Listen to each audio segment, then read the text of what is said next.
mit Tag 10. Wir haben beim letzten Mal den Prolog angefangen für den weiblichen Charakter. Haben das erste Spiel gespielt und ja, jetzt gucken wir mal weiter. Also wir bräuchten noch 2 Spiele, dass wir dann auch ein Ende erreichen. Und dann gucken wir mal, ob wir dann endlich mal weitere Codewörter kriegen. So. Also beim letzten Mal hatten wir Vladimir und Melody. Ich denke, wir gehen nochmal. Ich will mal sehen, wie es ist, was es anders gibt. Vladimir and Melody must be having a real hard time. I should go check on them and see if there's anything I can do to help. Made my way down the hallways, taking a moment to admire the stars. The view of the stars from the ship's window was absolutely beautiful, but today it felt like they were further away than usual, drifting in the cold isolation of space. Before long, I arrived at the front door of Vladimir and Melody's joint quarters. The ship had facilities to house families as well as individuals. From what I've been told, couples shared larger rooms that had room for young children, accommodating them until they were able to move into single rooms accommodations. The only people in family rooms were Vladimir and Melody, and the Vogels. I pressed the intercom at the door. Hey, Vladimir, it's me. Can I come in? The door beeped as it opened and I entered the room. Inside I could see Vladimir sitting on the couch and Melody seated on the floor, drawing at the coffee table. Hey! Monkey's here! Melody jumped up from the ground and hugged me tightly around my legs. I was quite surprised at how different she was from the Melody I've seen in the dining hall a few hours ago. Although her face still showed evidence of crying, her cheeks were full and her eyes were bright. Children are amazing, aren't they? They're so incredibly resilient. Vladimir was trying really hard to keep it together, but his voice broke a little at the end, as the pain from the recent loss of his wife began to seep through the cracks. Melody and I could both hear it. She immediately released me and rushed to her father. Don't cry, Papa. Please don't be sad. Melody climbed on top of Vladimir, doing the best she could with her small hands. She held his face with one hand and tried to wipe away her father's tears with the other. I'm okay, sweetie. How could I be sad when I have you to cheer me up? Vladimir forced a smile, which excited Melody. Melody began waggling on his lap before hugging him. Did you get your clue yet? I did. What's wrong? Are you sure you want to talk about this in front of? I nodded my head in Melody's direction. I knew that if I say her name, I'd had her attention instantly. That's very considerate of you, but this time it's going to have to happen. Unfortunately, my ability to protect her is becoming more and more limited. It must really be hard having a young child mixed up in all this mess. I felt bad for Vladimir. So, how about it, friend? Want to share clues? I know Sora put a lot of trust in you. Vladimir, I think trusting you and working with you is what she would have wanted.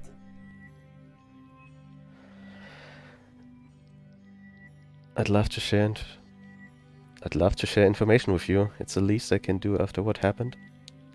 Vladimir looked up at me from the couch, holding Melody. His eyes looked onto mine.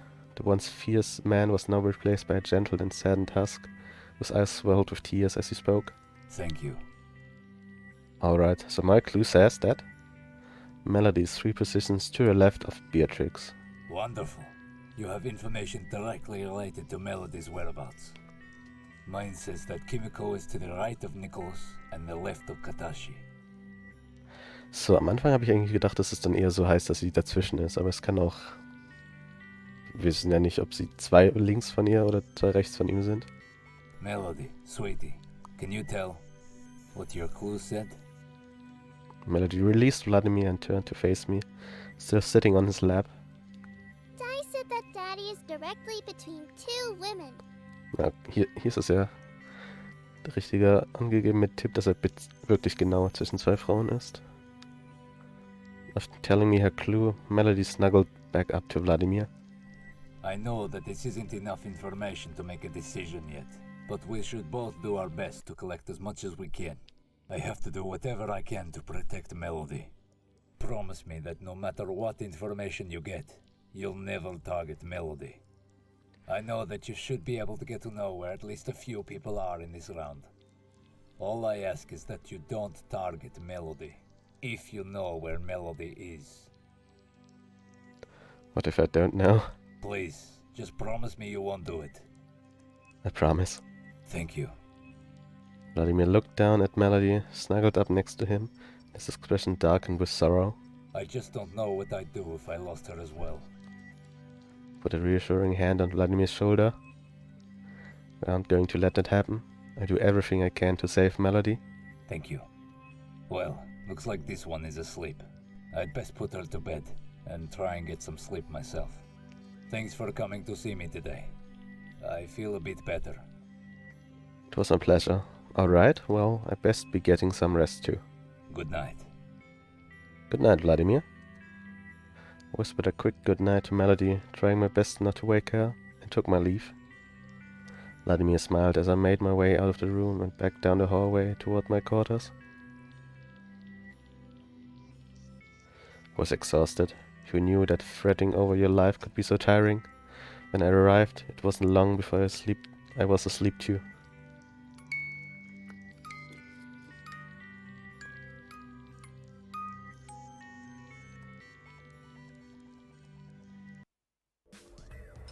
Ah, jetzt sind wir wieder hier.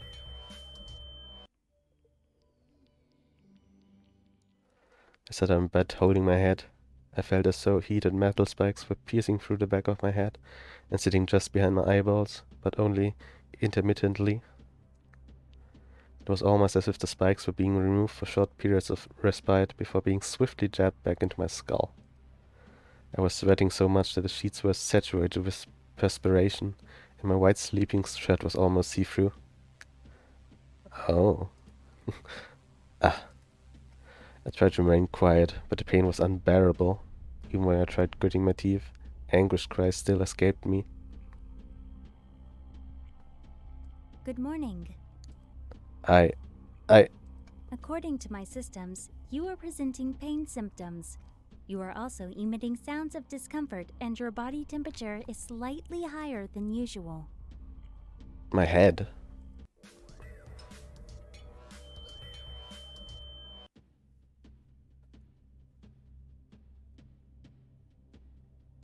Good morning, sunshine. Huh? What happened? You woke me this morning after reporting that you passed out. I passed out? What? How did I get here? I went to your quarters, of course. When I found you unconscious in your bed, I carried you to the medical bay. I sat up, gradually coming to my senses. The first thing I noticed was that I was no longer wearing the same clothes I've woken up in. How embarrassing. I'm so sorry. There's nothing to apologize for. But I... Thank you. It was my pleasure. Nicholas favored me with a smile as he gently guided me back into the resting position. His hands were warm and soft against my exposed skin. What happened to what I was wearing? You'd sweat through your clothes, so we had to change you into clean, dry clothes. I clutched the blankets in further embarrassment. Nicholas undressed me. I knew he was a doctor, but I could feel my cheeks flushing. It's not what you think. I didn't undress you. Beatrix did. A gentleman shouldn't do such a thing if it's possible to avoid it. Oh, thank you. Der hat's bestimmt auch gefallen.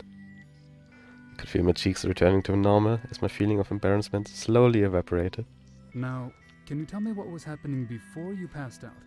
I reported that you were holding your head and making sounds of distress. I woke up suddenly from a dream, I think. But I kept seeing the dream even after I was awake, a series of images flashing through my mind. When I woke up, I was sweating and in pain. I could see images, but my head... The pain was excruciating. Wait, I remember. Has your memory returned? I can remember everything. Nicholas moved closer to me, using a light to examine my eyes. Everything appears normal. This is great news. My working theory so far is that the headache and flashback symptoms which restored your memory were prompted by severe stress. Understandable, considering the circumstances. These images that were flashing, did you recognize anything? What is it? What's wrong? My parents. What do you remember? Nicholas looked at me, concerned, as his face began to blur as my eyes filled with tears. They're both. Nicholas' face dropped when he realized how I was going to end the sentence. I'm so sorry. Suddenly the pain returned in my head. I could see my parents clearly. I remember the last moments I saw them. The last moment I saw them. They turned off the oxygen. They what? Your parents?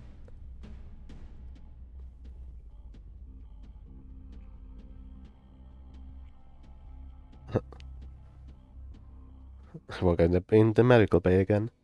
I looked around to see that no one was currently in the room besides me. I was alone. I could remember almost everything before my time on the Everett. My head still hurt, but it had lessened to a dull throbbing now. A significant improvement over the piercing pain from before. But now at least, the pain was bearable. I needed to talk to someone about this. I should go talk to? Yeah, Vladimir turn. I should speak to the man who knew my parents personally. Made my way quietly out of the medical bay and headed towards Vladimir and Melody's room. When I reached the room, I pressed the intercom to be let in. Vladimir immediately opened the door. You don't look so good. Are you okay? I started remembering things about my parents. Don't you think you should get dressed before you wander around the ship? I forgot that I was still in a change of clothes that I was put in after I collapsed.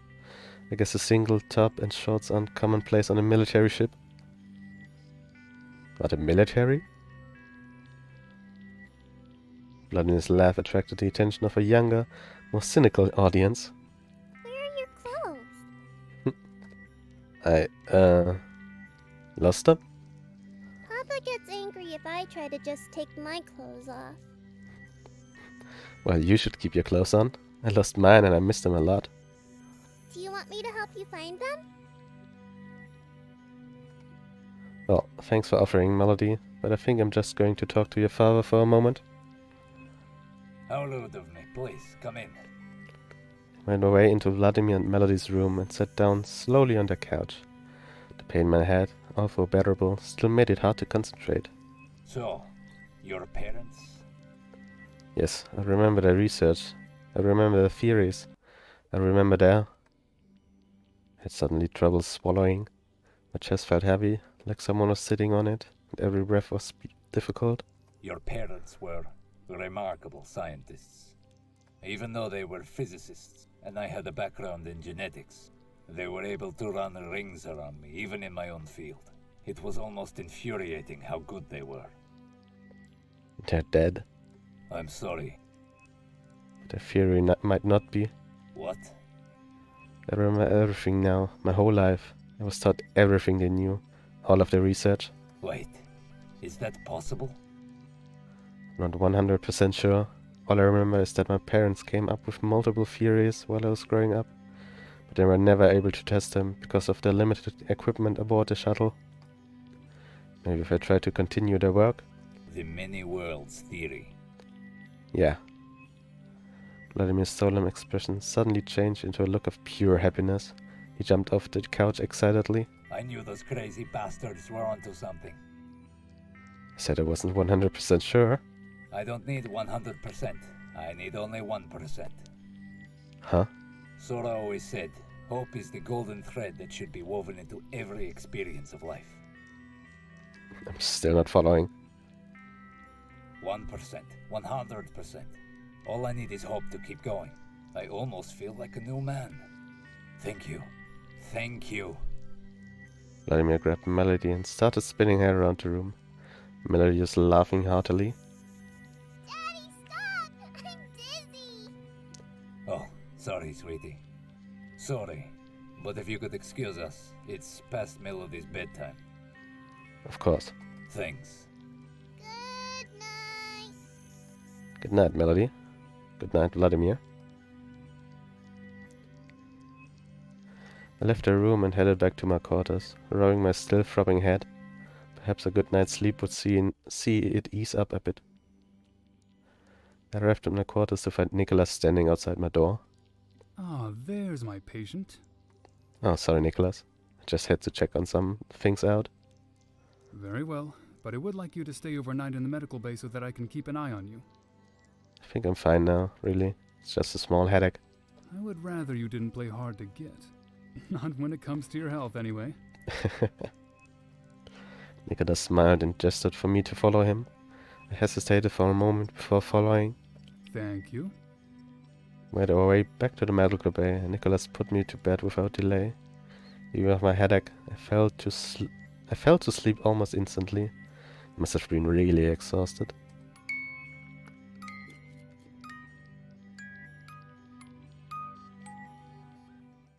When I awoke, I was relieved to find that I no longer had a headache.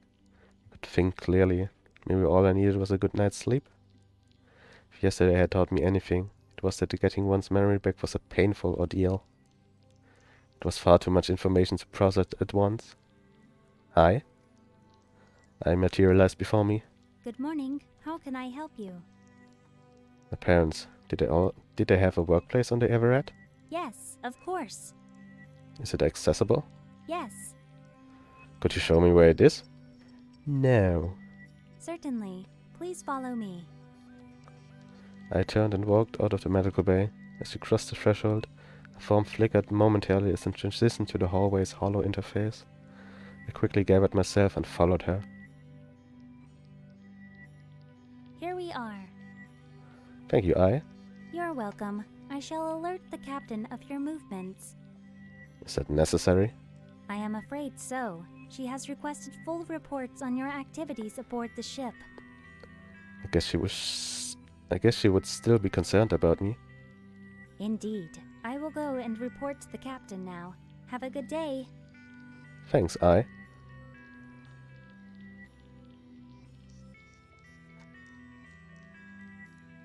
stepped into the science lab. Whoa. No wonder my parents always spoke so fondly of these facilities. Before me lay a fully stocked and well-equipped laboratory. I began sifting through the various papers contained in the drawers, looking for any of my parents' work. Good morning, comrade. Vladimir appeared in the doorway of the lab. Have you come to join me for a day in the lab? It's been a long time since I've shared this lab with anyone. Oh, good morning, Vladimir. I see you're looking for something. Can I help? I'm looking for my parents' work. I was hoping that I could continue it where they left off. I feel like a child waking up on Christmas morning. What could their work possibly entail? I'm getting giddy just thinking about it. Huh? Every day is Christmas if you're a scientist. You're an interesting one, Vladimir. I stored all of their current work when they left. Your parents weren't the tidiest people. My late first wife, Amanda, used to be a researcher here. She'd always give them hell for leaving their papers, coffee, or even their clothing lying around the lab. I remember one night she was so angry because she found someone's shoe in one of the lab's freezers. A shoe? Only one? Yeah, just one. You sound just like Amanda. Why was it in a freezer? That remains a mystery to this day. When your parents were engrossed in their work, the real world must have seemed optional to them. Oh, oops. Amanda changed more of your nappies than your parents did when they were here. Hab ich einmal kurz aus dem Bild rausgeklickt. Seriously? Yeah. Amanda would find you in the lab hungry or in need of bathing. Your parents loved you, but they loved teaching you. They usually had to be reminded to eat themselves. So it wasn't strange for them to forget about you. Wow. Thanks, parents. Ah, here it is. Is that their research? Vladimir pulled out a box and placed it on a bench. In here you'll find both their tablets as well as their research documents.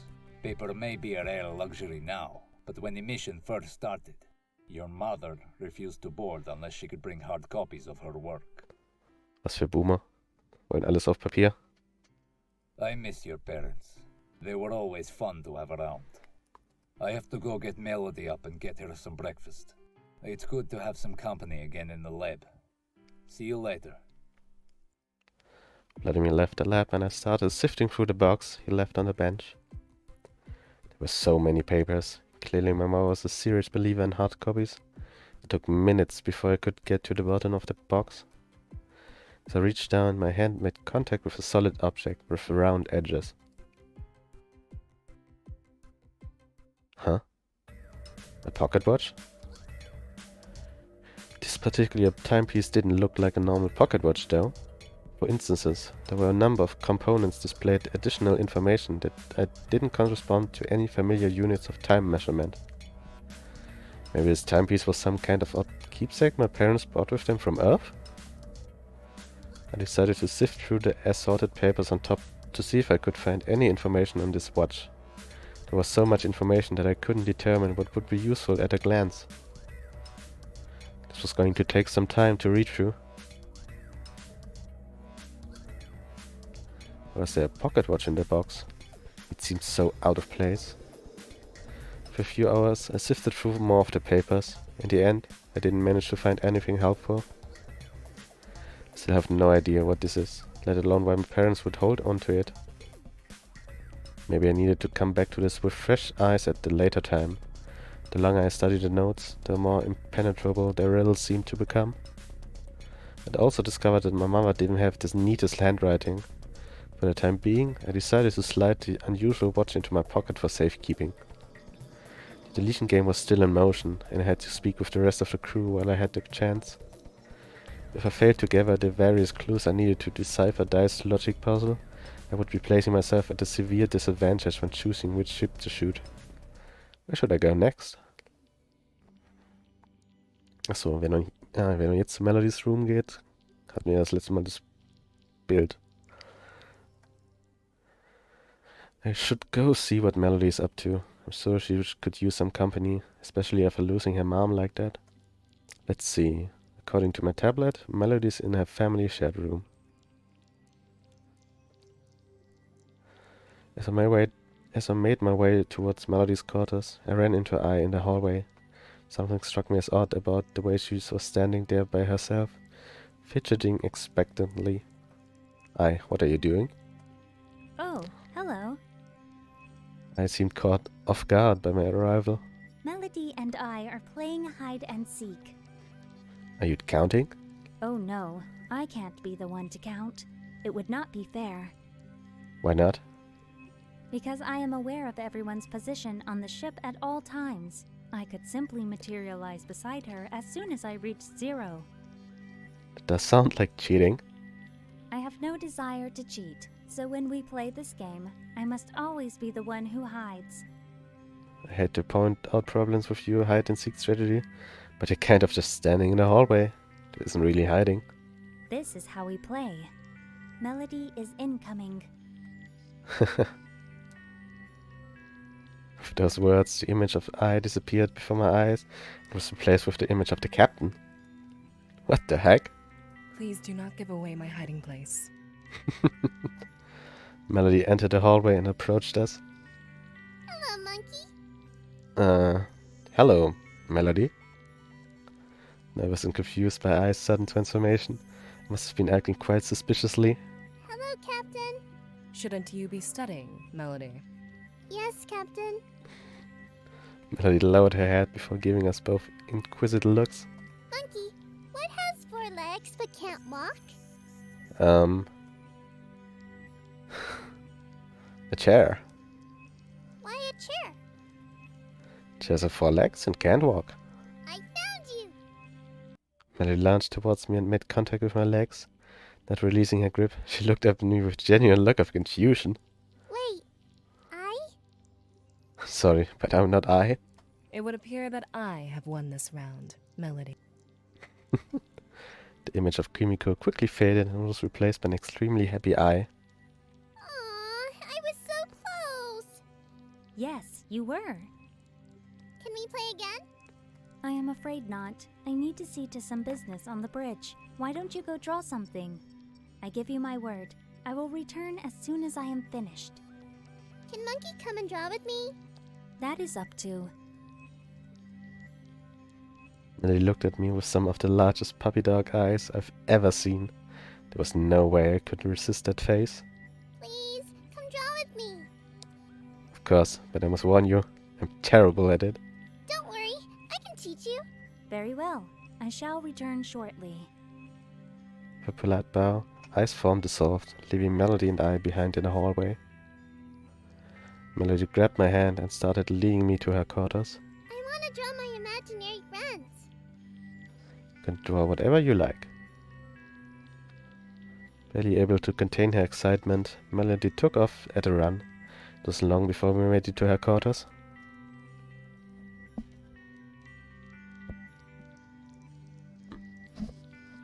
Melody directed me to sit on the floor at the coffee table and brought out some paper and pencils to draw with. It only took a few minutes to start drawing. See? One of them is a bear, and the other is a bunny. Ah, okay, wir kriegen also das gleiche Bild wieder. That's interesting. We are different animals. Melody just shrugged. They sometimes fight, but I know they love each other. They are family after all. See?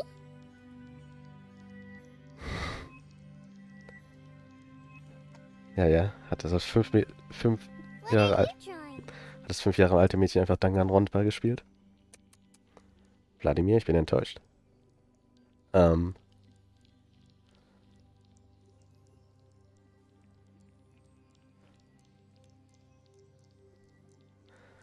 Was hatten wir beim letzten Mal? Das ist eine gute Frage.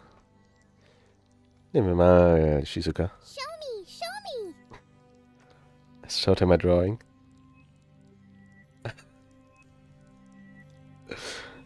Wunderschön. Ooh. What? Monkey and Shizuka sitting in a tree. That's really mature, Melody. I'm sorry. Are you mad? No, of course not. Just as I finished that sentence, I appeared. I have completed my duties aboard the bridge. Ah. Es gibt eben ein CG-Ding. Gibt's halt, glaube ich, für diese Bilder gibt's Plätze. Das heißt, ich müsste dann jede Option einmal nehmen.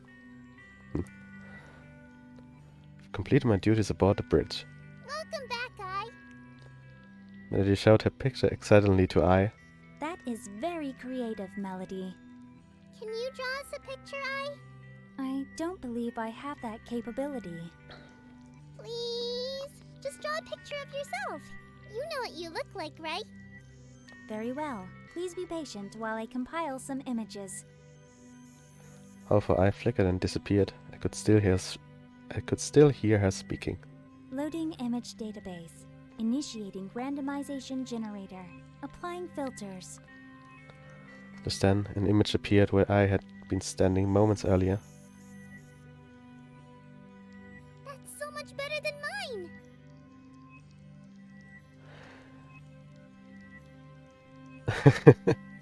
Schönes Bild. Ich glaube, ich habe ein bisschen gelesen, dass es so ein bisschen Referenzen an andere Spiele sein sollen, aber was das jetzt sein soll, weiß ich jetzt leider nicht. I requested an image comprised of myself and a friend. This is what the algorithm came up with. I made one too, Mommy! Squee. Melody screamed as she heard Di's deranged voice fill the room. It didn't help matters that the image was quite unsettling. Di appeared where the image just was. What? Am I not allowed to play? That's just rude. Melody quickly moved behind me in order to shield herself from Di. Di, what do you want? Just checking to see how my favorite contestant is progressing in this round of the deletion game. I'm your favorite? Don't get too sappy on me. Statistically, you've been isolated, which has led to you as having the highest probability of winning every round of the deletion game. So, I know where I'm putting my money. I was looking curiously at Melody, currently huddled behind me, before jumping forward to scare Melody. Boo! Melody screamed and ran out of her quarters crying. Was it really necessary? I'm not called the destructive artificial intelligence for nothing, you know. The name is actually an acronym. Yep, but I prefer die. It seems appropriate, doesn't it? Die. Die. She had a satisfied sigh. There's nothing I enjoy more than a good play on words. Did you call yourself Die? Heavens, no. I'm not that vain. Shizuka coined the term when I was first activated. They were trying to think of a way to differentiate me from I. To hear them tell it, they felt it was unfair for I to be associated with my antisocial behavior. What a bunch of bores. If I had a choice, I'd call myself Alice. Really? That's so, well, normal. Why Alice? I don't know. I just feel like an Alice. Don't really feel now, do you? I'll have you know that I do have a synthetic emotional response program. Sure, I disengage it, but that's not the point. I simulated looking at the wristwatch. Oh, would you look at the time? Well, my hair isn't going to wash itself. Toodles! Just as quickly as Die appeared, she shifted back to I. My apologies. What happened? Through first-hand experience, I am finding correlations between Dai's various activities which allow her to take control of my interface. Really? That's great. How? I will attempt to confirm my hypothesis and get back to you once I can prove that there is a connection. Oh, okay. I should check on Melody and notify her father of the mishap. Please excuse me. I bowed and left me alone in Melody and Vladimir's quarters. Well, I guess I should return to my own quarters. I left her quarters and headed back to my own. Still curious about the mysterious pocket watch, I sat on the bed and pulled the pocket watch out of my front right pants, pocketed to look at it. There has to be a reason why this was from my parents' research. I lay back on my bed, frustrated. If only my parents were still around. I'm sure they would have known what to do with this. It wasn't long before I fell asleep.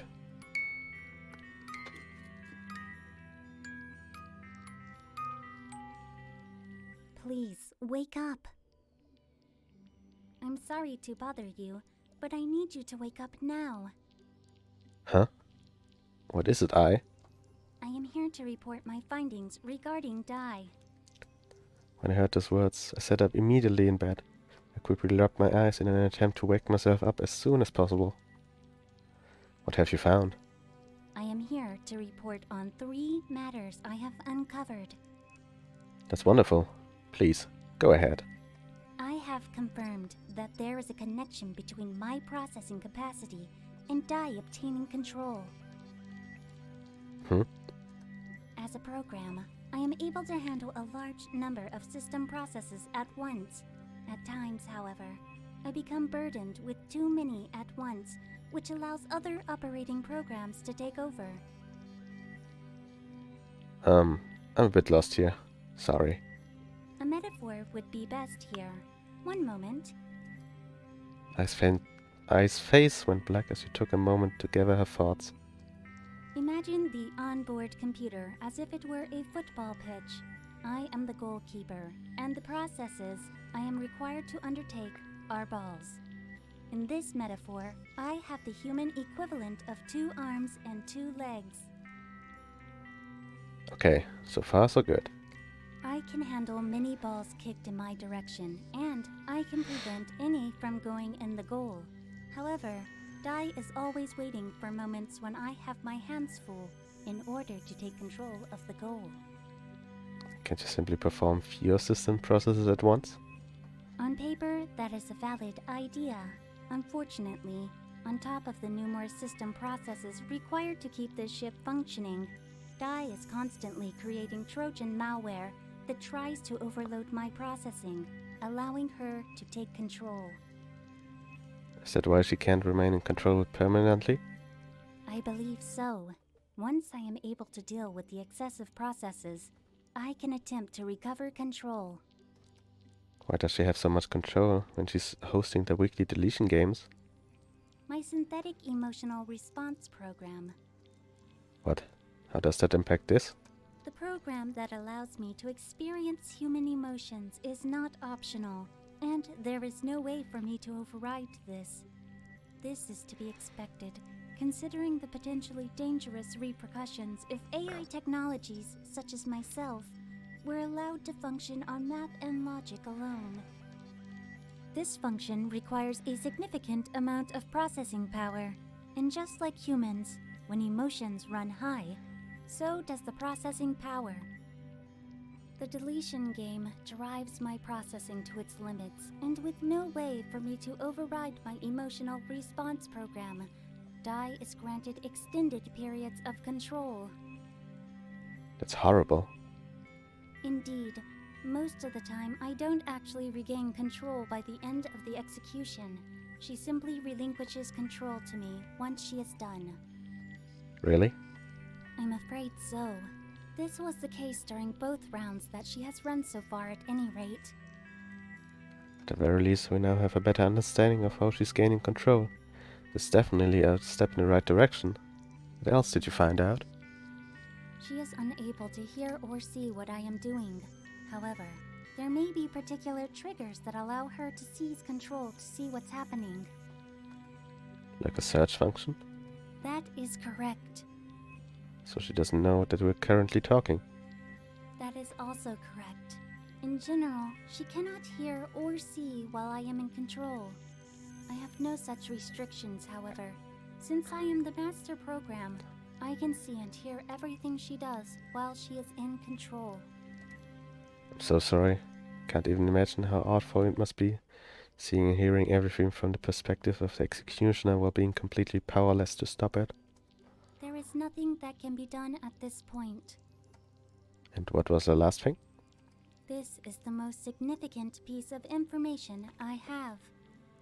There is a way to disable Dai's programming. What? Really? Yes. How did you find out? I reviewed the footage and files from the moment Dai's programming was first created. It took me some time to locate the files. Dai did a good job concealing them. As it turned out, the reason I was having difficulty finding them was because Dai has actually been a part of my programming for the past 15 years.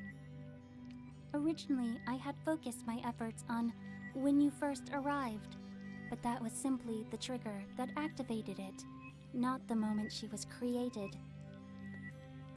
So what do I need to disable Dai? You simply need to put in the deactivation code. Wonderful. What is it? I do not know.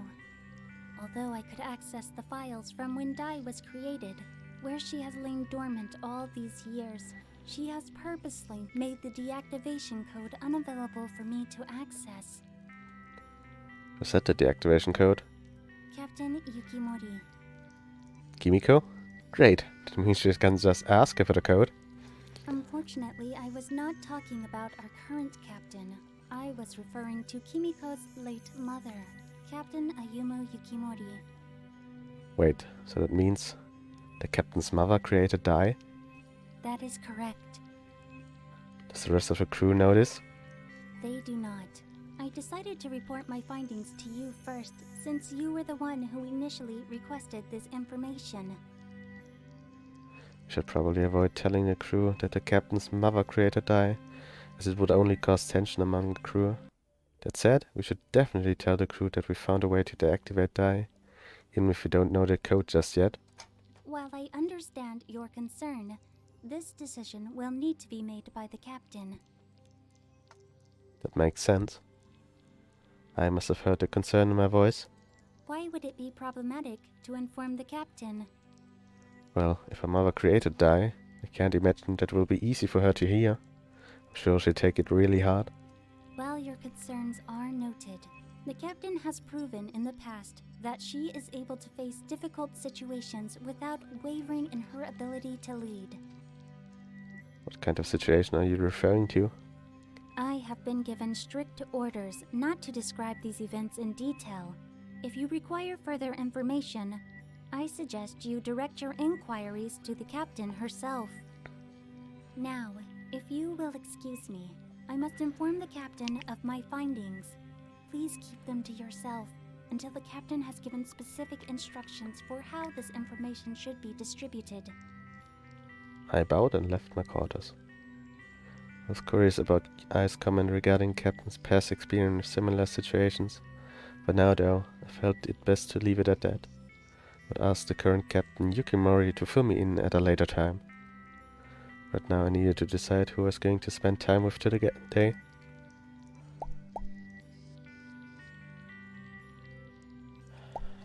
Oh, das hatten wir an Tag 4 und dann gab's den Fanservice. Ich glaube, Shizuka haben wir als erstes einmal gemacht.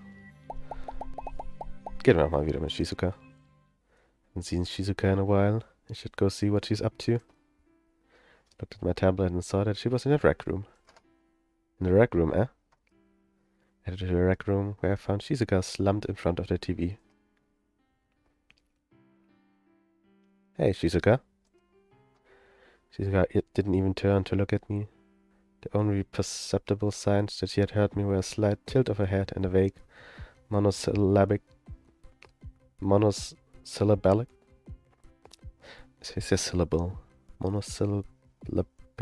reply? Ah, damn it. Huh? Yeah, hi. Sat down next to Shizuka and had a good look at what she was playing. What is this? It's Unicorn's Revenge. What is Unicorn's Revenge? Shizuka took some time to reply. She was clearly focused on the action unfolding on screen. From what I could decipher, Shizuka was controlling a unicorn as it hopped over a series of obstacles. It's a unicorn rainbows. What? The unicorn appeared to have died upon making contact with a brightly colored fat man. Shizuka dropped her head back and let her entire body go limp. Did you die? Shizuka rolled her head to look at me lifelessly. What does it look like? You died. Yup. And after hours of work too. I gave him a moment. I'm sorry. Shizuka took a deep breath and released it in a heavy sigh. I can just start again. So what is Unicorn Revenge, anyway? OMG! You seriously don't know? Shizuka's defeatist attitude was suddenly swept aside and replaced with pure enthusiasm. Unicorn's Revenge is only one of the best games ever created. That good, huh? Yes, that good. Unicorn's Revenge is super retro. The game was created in like 2020 or something old like that by a game developer called Teofilo. Warte, jetzt will ich mal kurz gucken. Was gibt es was, wenn man Teofilo sucht?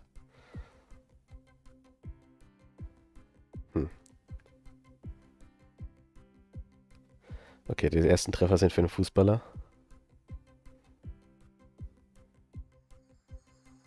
Gibt es was mit Gaming-Zusammenhang?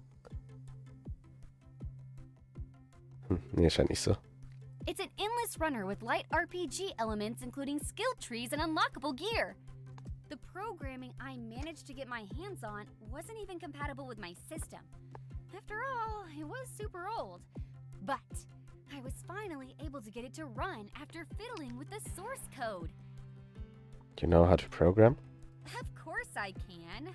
I'm the Everett's linguistics officer. Thought you'd be responsible for deciphering alien languages or something. Oh, yes. Growing up, I received language education and studied linguistics in English and Japanese. Programming languages are surprisingly similar, however. In fact, I'd argue they're even easier. since programming languages are basically just a mix between language and math. Programming is easier to understand than people, as I always say. Why would it be easier? Shizuka considered this a moment before responding. Well, when you're programming, you can read lines of a program's code and see at a glance why it's behaving the way it is. People, on the other hand, aren't so easy to read. Shizuka's candid remarks spoke volumes about how she viewed her interactions with other crew members. In spite of her bubbly and upbeat personality, it seemed she still struggled as much as anyone else when it came to understanding people, their thoughts, their motives, their feelings. Like a logical, well-ordered program languages, the human mind was messy and complex, defying easy answers. In an attempt to lighten the mood, I returned to the subject at hand. So, does Unicorn Revenge run well on your system? It does okay. Sometimes it runs into the odd glitch for whatever reason, but hey, what can you do? Shizuka shrugged indifferently. So, is it safe to say that this is your favorite game? Absolutely! Everything about it is magical. Unicorns, cupcakes, sparkles, glitter, you name it. Even the main boss, General Rainbow, is amazing in his own way. Wait, is that why you have a unicorn backpack? Yeah. Did you make it? No! How did you get one? The captain made it for my birthday a few years ago. The captain can sue? Yeah, she does most of the repairs on our clothes and stuff. But enough about that. Do you want to give Unicorn's Revenge a try? Sure. Here you go. Shizuka handed me the controller. Okay, just press the start button whenever you want to start the game. Okay, I think I've got this. Doesn't look too hard. As the game began, the screen displayed my unicorn avatar moving across the screen. Suddenly, an enemy appeared from the right-hand side and began making its way towards me. Press the A button. I instantly pressed the A button as the evil-looking star approached. The unicorn jumped in response to my button press. Although I've been expecting to unleash some sort of attack, things seem to have worked out in my favor. Yeah, jump the stars. Just remember, if you touch any enemy once, it's game over. Okay, sweet. I think I've got this. Continued jumping over an assortment of evil stars, which were approaching at different speed and in varying quantities, until a new enemy type appeared on screen. But you can't jump the cup. Before she could finish what she was saying, I attempted to jump the next enemy, a cupcake, only to have it jump at the exact same time. I ran straight into a cupcake and died instantly. It was game over. I guess you did better than I was expecting. I didn't expect you to get as far as cupcake spawns. So I did okay? Aside from me, the only people who've managed to get that far are you, Melody, and I. Then again, I shouldn't really count. I don't think Yoshiki's ever gotten past, like, 4 stars. As Shizuka's laughter filled the rec room, I materialized nearby. Sorry to interrupt. Oh, hey I, what's up? The captain has requested your presence on the bridge. Okay, tell the captain I just need to finish up here and I'll be right over. Very well. I bowed and disappeared just as suddenly as she had appeared. Work. Hey, before I head over, want to share info for the deletion game? Yeah, sure. Awesome! Let's see if you can do better in this game than you did in Unicorn's Revenge. I let out a nervous laugh, remembering my game over screen from moments earlier. So my clue says that Beatrix is to the right of me. Well, it is 3 positions to the left of Beatrix. Oh, sweet! So I'm probably between the two of them. This is a good piece of information. I'm glad I could help. Awesome. I think I've almost got this figured out. Although Shizuka's life was clearly on the line, it appeared that she was still getting some enjoyment out of playing the game. Noticing the time, Shizuka began moving towards the door. Sorry, gotta run. If I don't get going, I'll never hear the end of it from the captain. See you around. Shizuka gleefully skipped out of the rec room and left me alone with her console. Figured a few more practice games wouldn't hurt, so I picked up the controller and started a new game. I give up. Going to bed. I stormed off to my quarters to sleep off the feeling of defeat.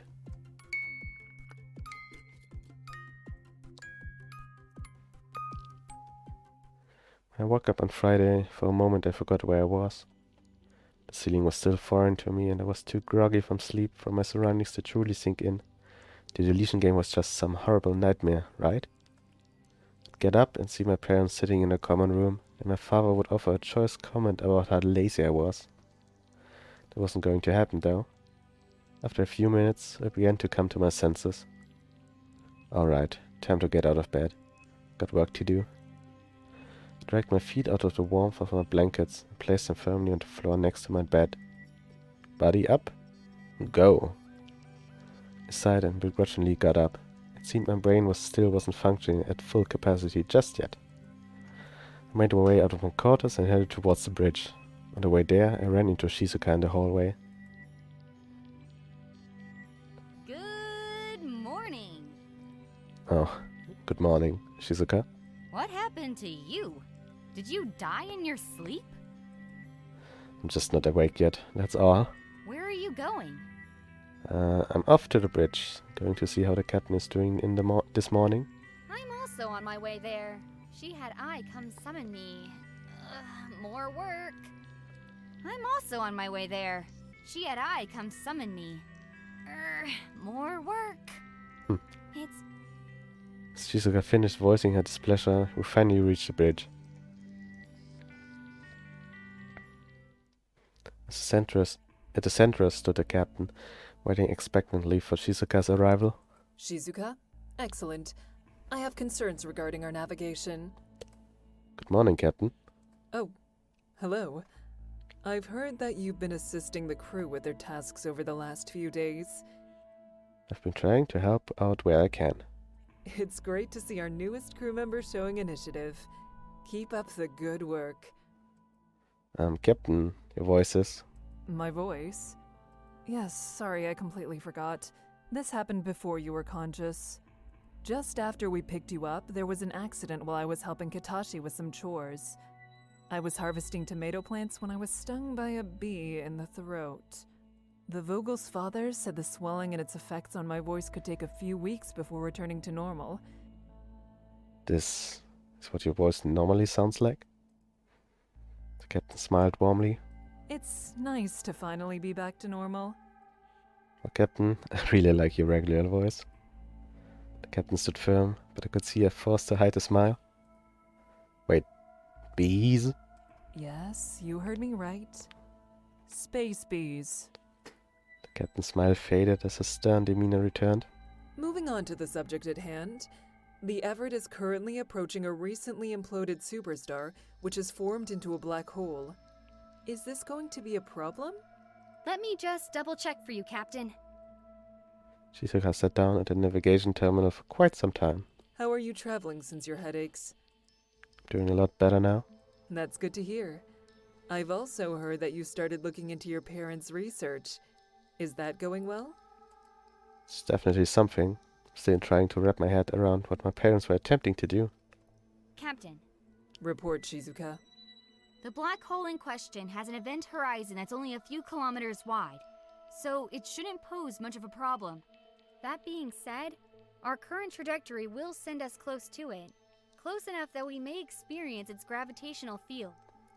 Will being that close result in any further casualties? If we can avoid entering the event horizon itself, there shouldn't be any casualties. As of right now, however, we still have the opportunity to change our trajectory and avoid the situation altogether. If we were to change our route, how much time would be added to the estimated mission duration? Let's see. According to I's projections, roughly 71 years. That won't do. We'll have to take our chances with the black hole's gravitational field. Will you be able to navigate through it? I've never done it before, although I have successfully navigated through them in training simulations. Well, let's hope that your gaming skills come in handy. We can't afford to add extra time to the mission with our current resource crisis. Wait, going to stay on course towards a black hole? Well, yes, but we're just going to go next to it, not into it, silly. Isn't that still incredibly dangerous? If we don't take this calculated risk now, there's no way we'll survive to see the end of this mission. I guess. If you were a betting person, would you rather have a 100% chance of death or a 50% chance? Well, 50% of course. Excellent choice. Shizuka, set our course. When will we be getting close enough to experience any gravitational anomalies? Roughly a week, give or take a few days. Wonderful. Keep me posted. Can do, Captain. Conversation with Shizuka concluded. The captain turned to address me. What are your plans for the day? Katashi hatten wir beim letzten Mal, da waren wir, glaube ich, auf der Farm. Und da ist auch die mit den Tomaten, glaube ich, passiert. Nehmen wir mal Yoshiki diesmal. I was planning on going to see if Yoshiki required any help. That is a fantastic idea. I know that he's currently completing some routine upkeep on some of the consoles in the engineering bay. He could probably use an extra set of hands. Great, I head over there now. I descended from the bridge and made my way towards the engineering bay.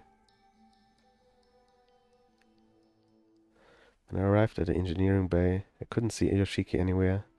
I immediately set about searching for him. Yoshiki? Yoshiki? Marco? Polo! Following the sound of his voice, I made my way around one of the large pieces of equipment and found Yoshiki hard at work. I found you. Yeah, Stimmt. you did. Ah, da war ja was. Where's your shirt? I take it off when I have to work in or under consoles. Otherwise, it gets dirty. My skin is much easier to clean than my clothes. I see. Hey, hey! What? Eyes up here, perv. But seriously, check it out. I can move my pec muscles.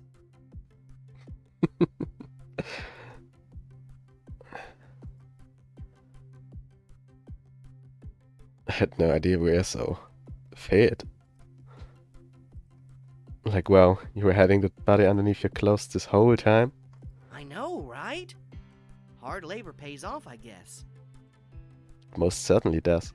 Hey, hey, touch me while I'm flexing. Yoshiki flexed in my direction. I ran my hand over his arms.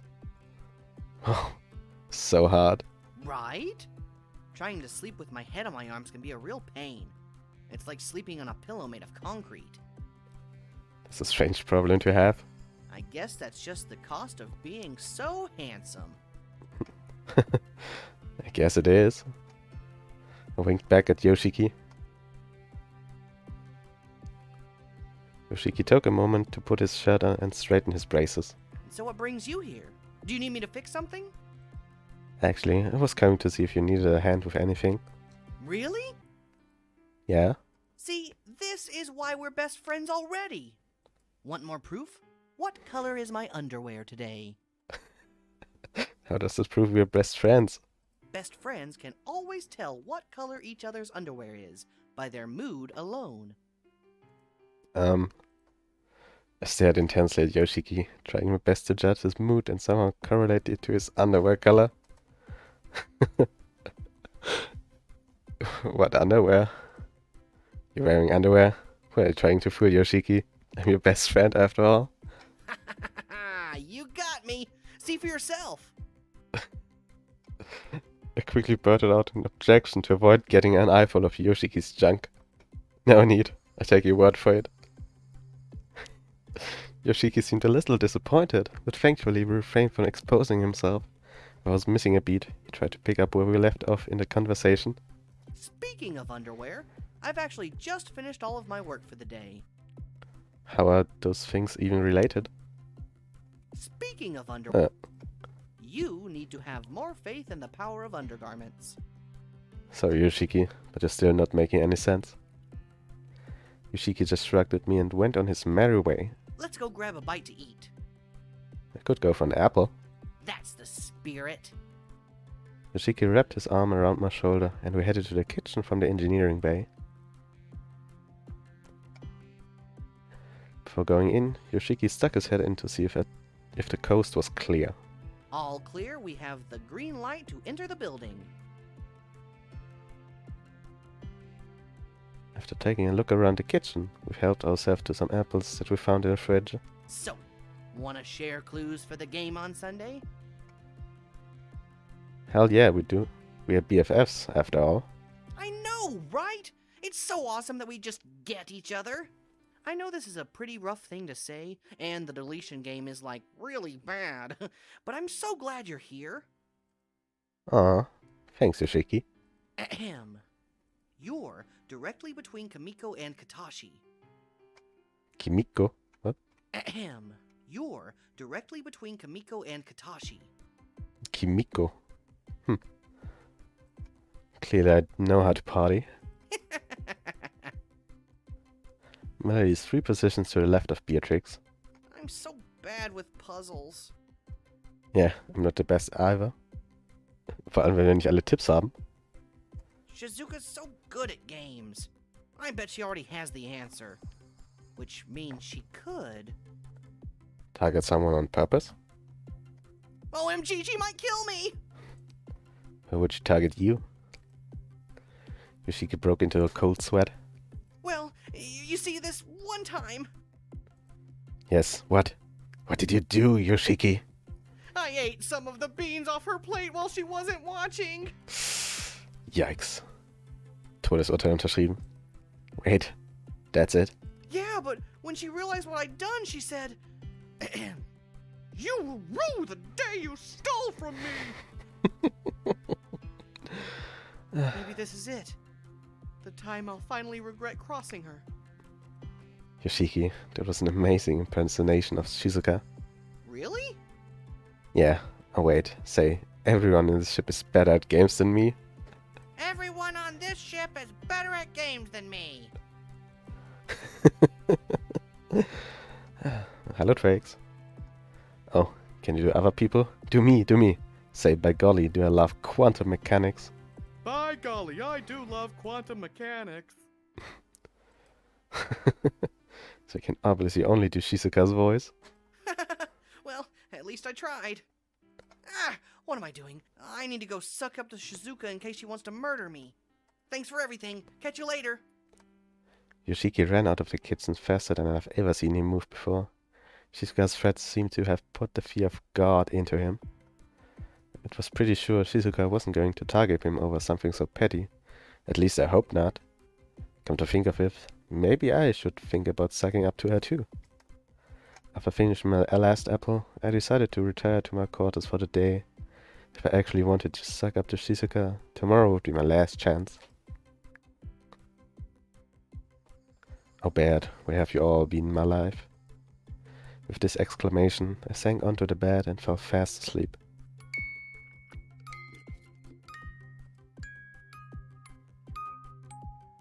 So, können wir mal wieder speichern.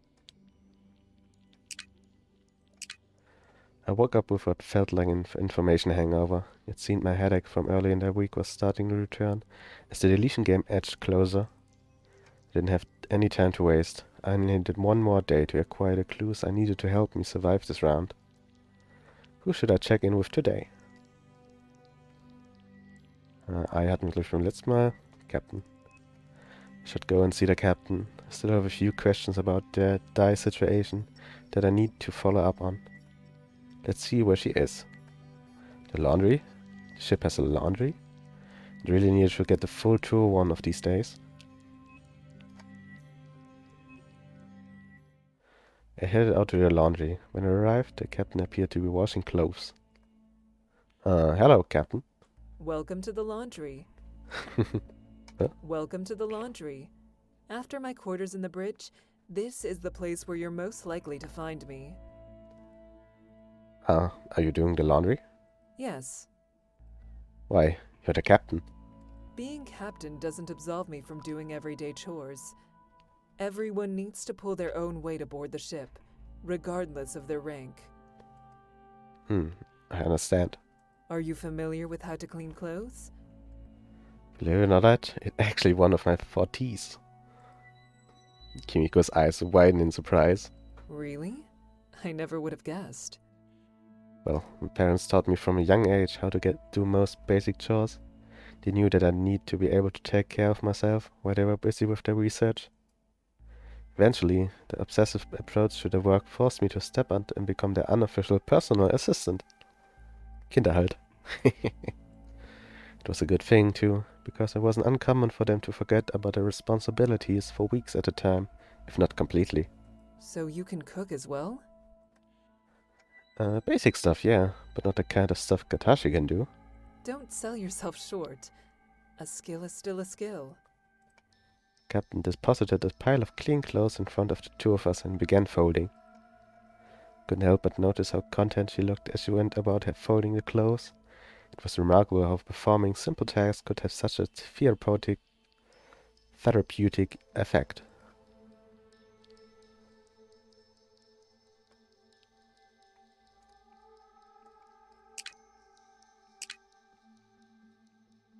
Let's talk about how Dai was created.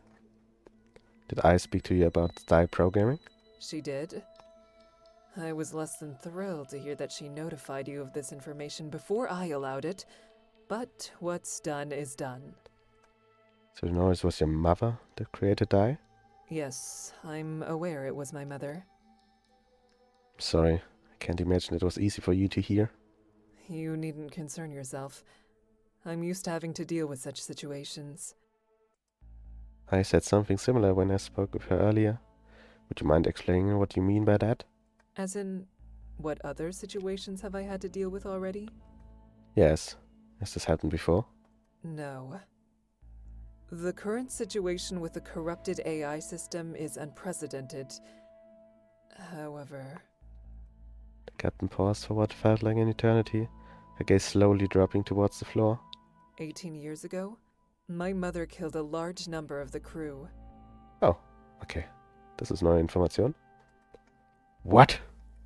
I'm sure you've already heard that the ship took extensive damage in 2099. We ended up losing a vast amount of resources as a result. I have. Dai told me, of all people. Well, after this incident occurred, I recognized that the resources left aboard wouldn't be able to sustain the crew for the duration of the mission. She informed Captain Ayumu Yukimori, my mother, who then proceeded to troubleshoot the issue. After some deliberation, she determined that the only way to successfully complete the mission was to decrease the number of crew members on board. In order to ensure the survival of those best suited for the mission, she devised an arbitrary system to calculate everyone's worth, and used those results to determine who was expendable. After that, it was simply a matter of going down the list. By the time she was finished, she'd killed 5 crew members. That's horrible. Yes, it was. Not even the children were spared. Shizuka's older sibling was among the victims. I know it's really hard to hear for the first time, but I've had to live with this every day. It's hard to look your crew in the face when you know all of their troubles stem from your own mother's actions. Actions aren't your fault, though. Of course they aren't, but I'm still her daughter, the daughter of the captain who murdered so many of their friends and family. The captain stopped for a moment and gave me a sincere look. This is why your parents evacuated the ship all those years ago. Oh. Cool, wir kriegen hier gerade echt ein paar vital informations. What? My mother determined that your parents were dead weight on the ship, researching what she used to call hocus pocus. They evacuated with you in their arms, while Agnes Helga fought with my mother. Agnes Helga? The Vogel twins' mother. She bravely held off my mother long enough to buy your parents time to escape. Unfortunately, both Agnes Helga and my mother received fatal wounds in the altercation and died on the bridge. Oh, das gibt auch Beatrix einige mehr Gründe, den Captain nicht zu mögen. had no idea that I owed my life to Beatrix and Nicholas' mother. It's quite a sobering thought, isn't it? We wouldn't be having this conversation if she hadn't intervened.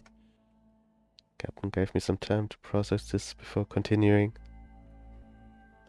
In many ways, Agnes Helga was a lot like Beatrix, a strong and passionate woman, but she was much harder on us than her husband, Andreas Gunther. She was a lot like B. In many ways. Whenever we were sick as children, we always hoped that we'd get Andreas because his bedside manner was so much better. Nicholas really takes after his father in that regard. No one's ever told me the ship became damaged, that they had to evacuate, and that someone tried to kill them. In their defense, it isn't something I would tell a child either, unless it was absolutely necessary. Guess you're right. I'm so sorry that you had to deal with all of this on your own. You've been suffering all this time, and here I am, completely oblivious. It's fine, really. I had to get over it quickly. When my parents died, I was forced to become captain at a young age. Although I was supervised by Andreas throughout my practical training, it was a staggering amount of responsibility for one so young. Beatrix always resented me for assuming the role of captain. She held me responsible for my mother's crimes, and to a certain extent, she still does. Who would you have rather seen become captain? Anyone, I suppose. With my mother gone, she had no one left to blame but me. In Beatrix's eyes, I was guilty by association. I'm so sorry. These things can't be helped. I'd appreciate it if you kept the information about Dai between us, for now. If the crew were to find out, it would seriously hurt our efforts to stop the deletion game going forward. Of course. So you're aware that there's a deactivation code? Yes. I told me. Do you have any idea what it is? I don't, unfortunately. But if you could try to find it without the rest of the crew knowing, I'd be extremely grateful. I'll do my best, Captain. While we're spending time together, would you be interested in sharing your clue with me? I'd love to share, but to be honest, I'm starting to feel pretty nervous about Saturday's game. If they were to put me on the spot right now, I'd probably just as likely to shoot myself. That would be an embarrassing way to die. No kidding. My clue says that Yoshiki is... My clue says that Yoshiki is... Located to your left and Nicholas' right. Melody is 3 positions to the left of Beatrix. Thank you for sharing. It was my pleasure. I just wish I had more. How about I share a little more with you? You have more? Yes. And I'd be willing to share what I've uncovered with you. After all, you are still at a bit of a disadvantage. That would be amazing. Thank you. Nicholas is 5 positions to the left of Melody. Can't thank you enough. Thank you so much. It's only fair. But please, keep it to yourself. Certain crew members might not look too kindly on me sharing their information with you. It's true what they say. Many hands make light work. I looked down and realized that we'd finished all of the folding while we were talking. Thank you for both the chat and the help. You're welcome. Just glad that I'm able to be of some use to everyone. It's about time that we both turn in for the evening. Shall I walk you to your quarters? Still monitoring my movements, Captain? Always. Playful smirk crept across Kimiko's features. The captain walked me to the door of my quarters. I believe this is you. If you ever need anything, I'm always available. Thank you. Good night, Captain. Good night. Entered my quarters under the captain's watchful gaze. After crawling into bed, I found myself lying awake for a few hours. It seemed like every passing day brought with it more and more questions that needed answering. The next round of the deletion game was tomorrow. Not only had I failed to prevent it, I still didn't have a clue how I was going to get a hold of Dai's deactivation code. All I could do now was rest up and mentally prepare for tomorrow.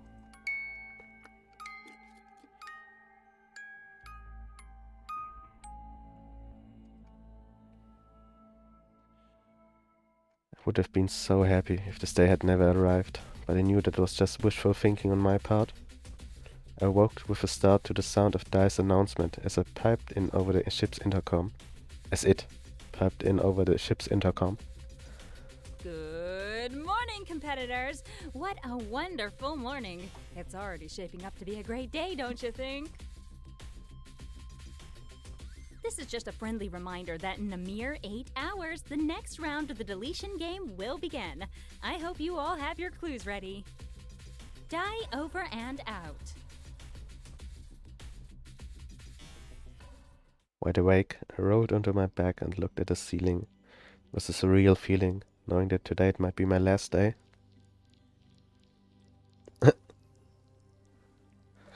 Oh, haben wir einen Bot im Chat. Liverpool 153. Stop posting links, warning. I was no closer to finding Dice's deactivation code and, to be honest, I didn't even know where to look. Alright, let's take another crack at this pocket watch. I recovered the pocket watch from my bedside table and headed to the lab. I arrived to find the lab empty. Guess it makes sense that Vladimir would want to spend time with Melody before tonight. I brought out the box that contained my parents' research and started sifting through it again. There had to be something of use in here. Before too long, the floor of the lab was covered in papers, but nothing in particular was jumping out at me. I decided to try booting up what appeared to be my father's tablet. Huh? The tablet's locked? I didn't know they had that function. I looked at the tablet closely. It needs a password. I wonder what my father would have used as a password. Maybe he was sentimental. I tried my name. The tail made an error noise. Of course, it wasn't me. He forgot to feed me after all. What about his birthday? The tail made another error sound. Ugh, what could it possibly be? I appeared in the lab with me. Good morning. Oh, hey, I. My system has registered multiple attempts to access your father's tablet. Yeah, that's me. Sorry. Would you like his password? Are you allowed to give it to me? Yes. The moment a crew member passes away, their tablets become the property of the Everett. It is therefore well within regulations for me to give you access to your father's tablet. Wonderful. What is the password? Password. God damn it. Yeah, what is it? Your father's password is password. Seriously? If that's the best you can come up with, why would you even bother having one, Dad? Sheesh.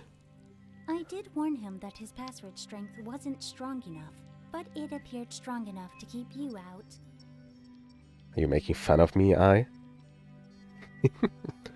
Mischievous expression crept across I's face. Yes. Am I being successful?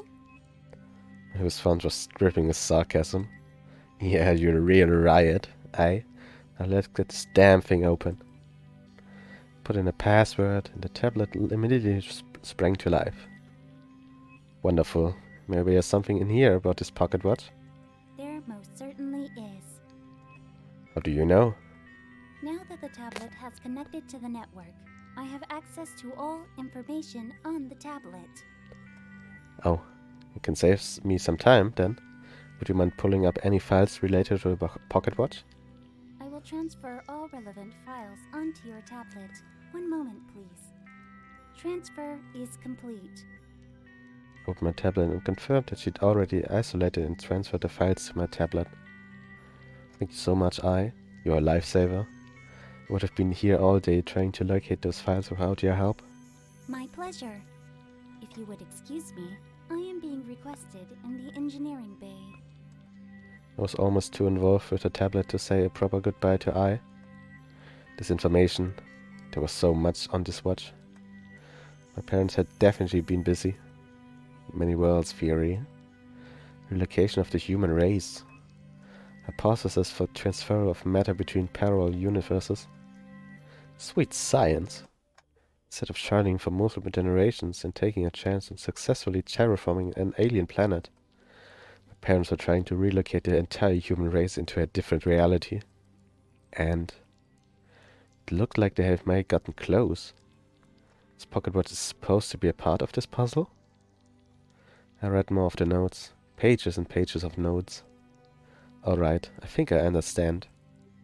This Pocket Watch is a device that should allow this reality to connect with another in order to allow transfer of matter between realities. But how? Gradually, the pieces of the puzzle began to fall into place. I began reading aloud sections of notes.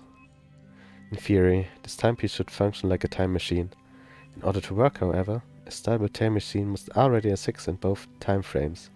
So we should be able to connect our version of reality to another if this connection is if this device exists there too. But how do we connect these devices across the divide of time and space? I must have spent hours going through my parents' notes.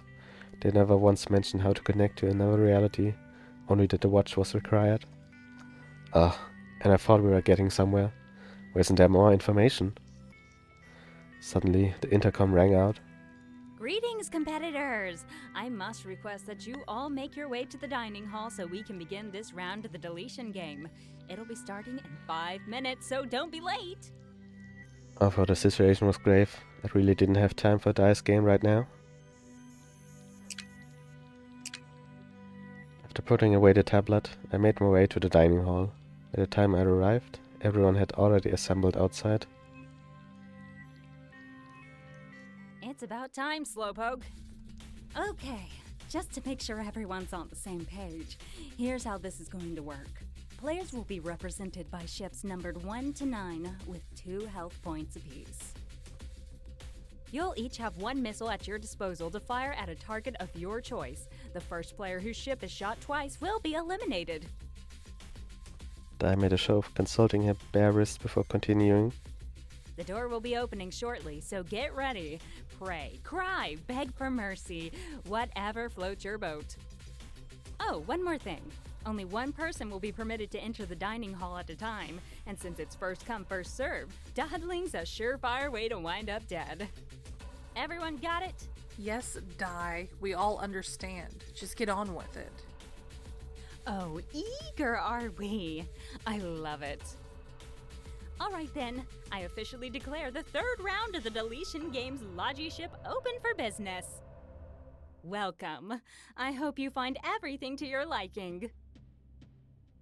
Adopting the attitude of a gracious new shop owner, Di invited her petrified customer in with a theatrical wave of her hand.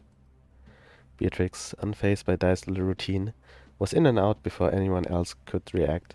She really did mean business. Waiting wasn't going to make things any easier for me at this point. I had the most information I was ever going to have, and I needed to make my selection as soon as possible. The door shut behind me as I entered the dining hall. Welcome. Please make your selection on the screen before you.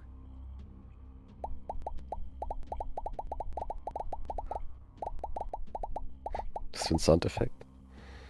So. Ich habe vergessen, wo alle ungefähr waren. Ich glaube, wir waren ungefähr in der Mitte. So. Gucken, ob wir dann schon für das Kill Yourself Ende gehen. Thank you for your selection, and thank you for choosing Die's deletion game as your preferred population restriction method. Please exit the room and await this round's results. Left the room and watched as, one after another, everyone else went in to shoot their missiles. In an unexpected turn of events, it would appear that everyone has chosen to attack in the first 15 minutes, which brings this round to an end. Who'd have thought that you were all so eager to kill each other? Well, who am I to argue? Give the people what they want, right? Let's get straight to the results. Ah ne, oh shit, das war die Kadashi-Route. Stimmt, Nummer 4 wäre halt wirklich gewesen. Well, this is Ja. Ein bisschen zu schnell. Well, this is... Katashi heaved a heavy sigh. No! How is it Katashi? It should be someone else! I just read the results, Missy. Need I remind you that I didn't get to shoot anyone? But It's fine, Shizuka. It appears that today just isn't my day. I was sure that you were going to be fine. You were supposed to be fine. It's all good, really. Katashi patted Shizuka on the head. Shizuka mumbled something to herself. You were supposed to be fine. Alright, Dai. I've lost. Let's not drag this out, shall we? Oh, Katashi, you're so direct. It's making me a little hot under the collar. Let's spin the wheel! Woo! I projected a wheel with various methods of execution inscribed upon it. It began to spin. Click, click, click. Oh, this is a good one. I got the idea from watching old sci-fi movies. Congratulations, Katashi! You're going to be ejected from the ship through an airlock! Okay, das ist neu.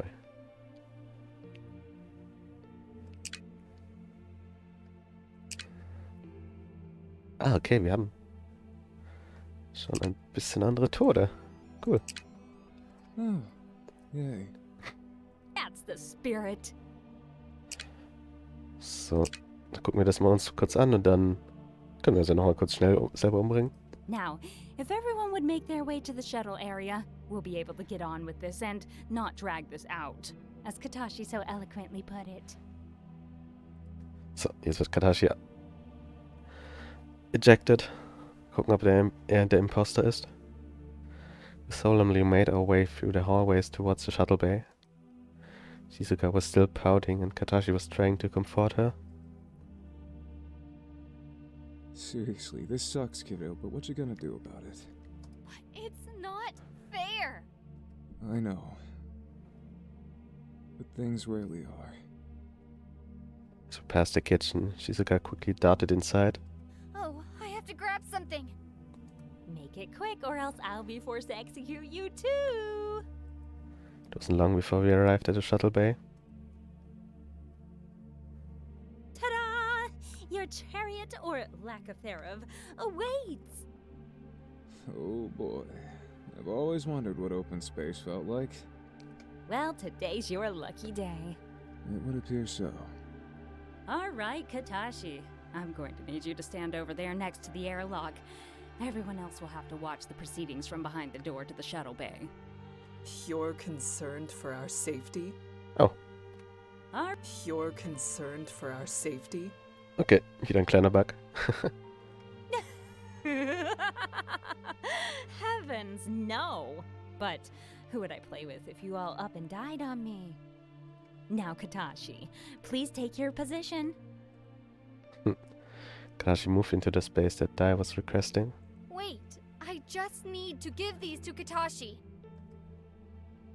Shizuka handed Katashi a bowl of strawberries. Shizuka, you know these are rationed. We can't just eat them whenever we please. I feel like today is one of those days that you can treat yourself. Shizuka looked at the strawberries longingly. Captain? It would be our pleasure if you had those strawberries. Thank you, Captain. Thank you, Shizuka. Alrighty. Doors closing. Sag bloß die Erdbeeren sind jetzt auch in der CG. Due to her word, Dai closed the door. From our vantage point in the hallway, we could see Katashi standing with his back to the massive bay doors through the pane of reinforced glass. Attention, ground control over. Katashi began eating some of the strawberries. From this side of the door, he looked like he was really enjoying them. Roger that. We have permission for takeoff. Liftoff in 5, 4. Board now.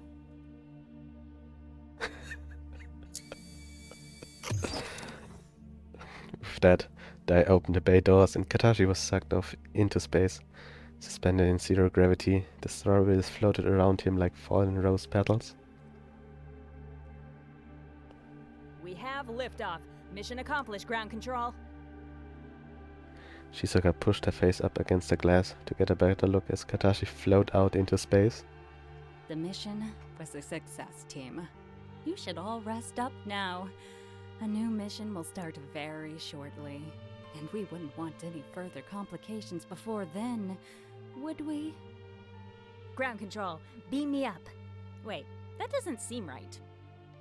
Dai shrugged and disappeared. You heard Dai. We're excused. Everyone should try and get some rest. Warte, Katashi hat ja gar keinen Salut bekommen. Also wirklich.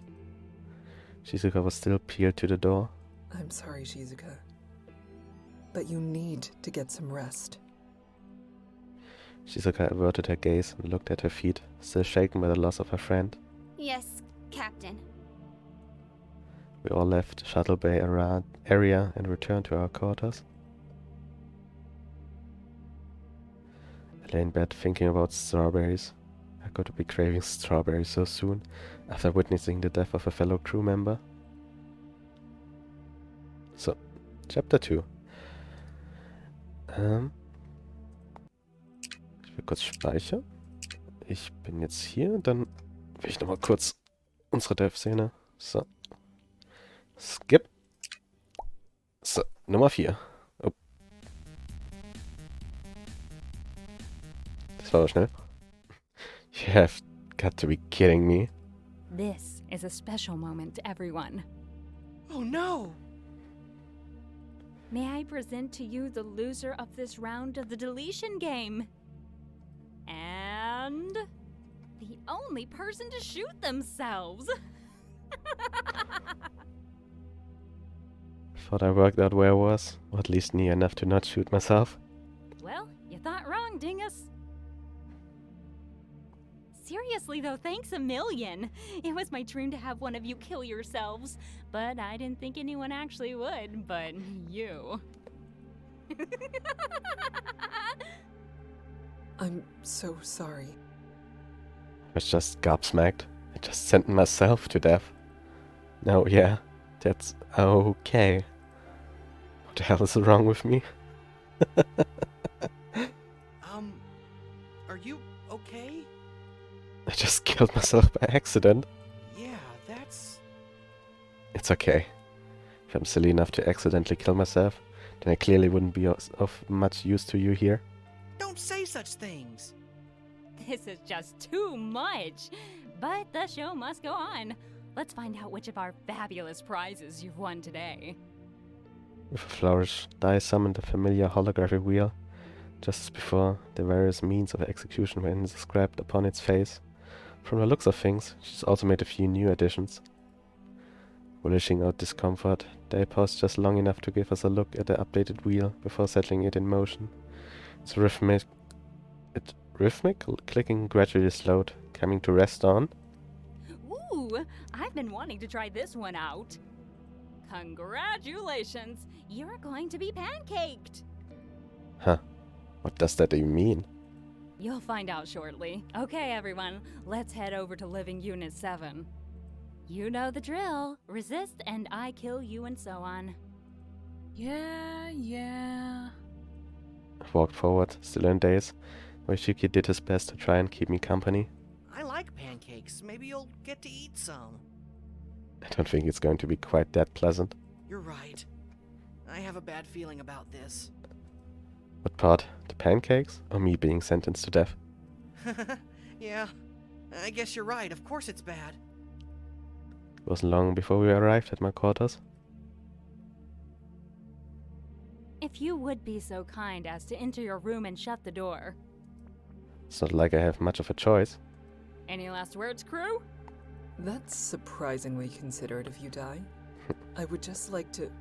Time's up. Get in there and make it snappy. I reluctantly did as I was told.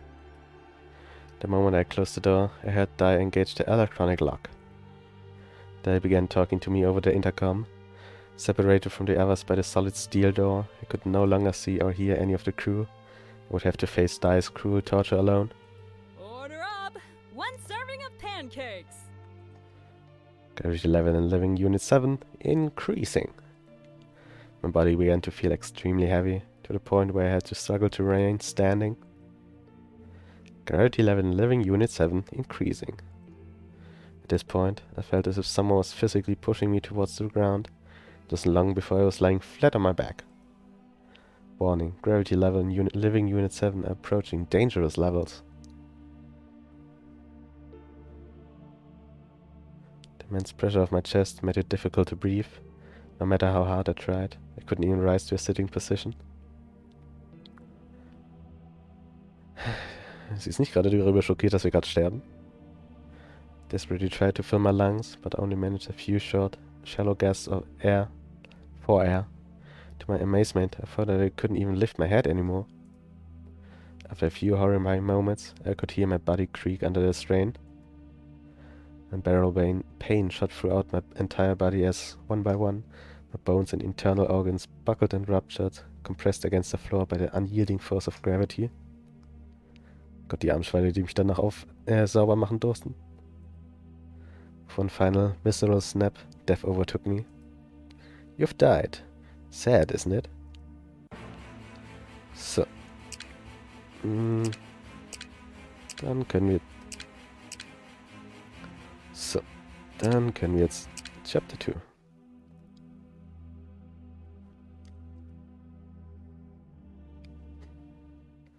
I didn't remember waking up during the night. I didn't feel like I had slept either. I rolled over and looked at my tablet. It was already 8 a.m. It seemed easier to think about all the good reasons to get out of bed than to actually do it. There was the pocket watch riddle, and I still hadn't worked out how to deactivate die. Besides, everyone else had to get up and do their jobs. We'd all witnessed the same thing last night. Why should I get to stay in bed when they didn't? But on the other hand, sleep. I must have spent the 10 precious minutes thinking before I decided to.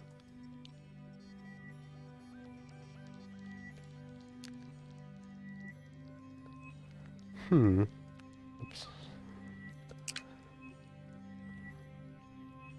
Get up for breakfast. I reluctantly rolled out of bed, knowing I had to face a new day, probably a new round of the Elysian game, but I could at least make sure I dealt with it on a full stomach. I yawned all through the labor of getting dressed, repeating to myself all the important reasons for it being awake. Then I made my way to the kitchen. We had lost Katashi, and although I did care about losing him as a person, I was suddenly curious about the practical use of his loss. Who would prepare the meals? Who on the ever knew how to cook, and to cook enough for everybody without wasting resources? We didn't want to overfeed everyone and run low on supplies. Not that that will be an issue if Dai keeps at it. Would have to make my own breakfast. At least I knew how to cook for myself. Kind of. When I arrived, it turned out it wasn't the only one thinking practically. Beatrix was there, chopping up something red. She had a large bowl of green leaves on the counter beside her. Oh, Beatrix. Good morning. Why, hello there, sailor. Came to get some breakfast. I can see you are busy, so I can come back later if you'd like. And deny me your company? Rude. Okay, I guess I'll stay. What are you making? Maybe I could watch her repeat and make some for myself. A salad. And don't you worry your pretty little face. There will be enough for everyone. I was quite surprised that Beatrix was making everyone breakfast. Salad, though. Salad for breakfast? That's kind of an odd choice. Would you prefer the other dish I am preparing? Oh, what is it? It's called Going Hungry.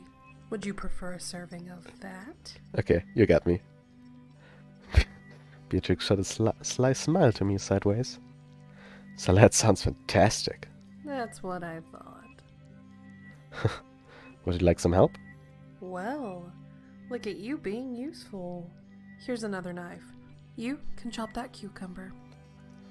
Beatrix handed me a knife, and I got to work on the cucumbers.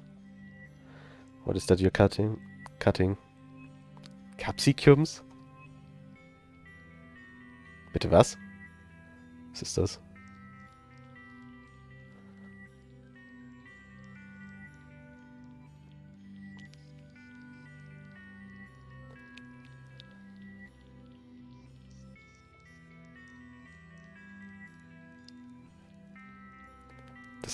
This is einfach Paprika? Okay. My father always told me red capsicums are good for stress.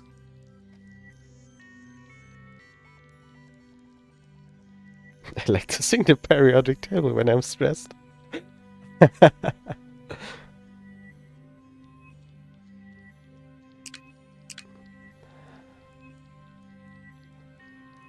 Oh, that's different. Hydrogen and helium, lithium, beryllium. Oh, wow. A demonstration. Boron, carbon, nitrogen, oxygen, and fluorine. Yes, I get the picture. Neon, that there's sodium, magnesium, aluminum, Please, stop. silicon and phosphor, sulfur, chlorine, argon. I am holding a sharp knife and I will use it if I have to. It's a fun song. And I'm guessing also a long one. Aren't you impressed that I know all the elements by heart? Of course, but it's no way to relax. Too much like working. Well, I am a scientist. Then you shouldn't science in your free time. All work and no play is not good for anyone. Singing is playing.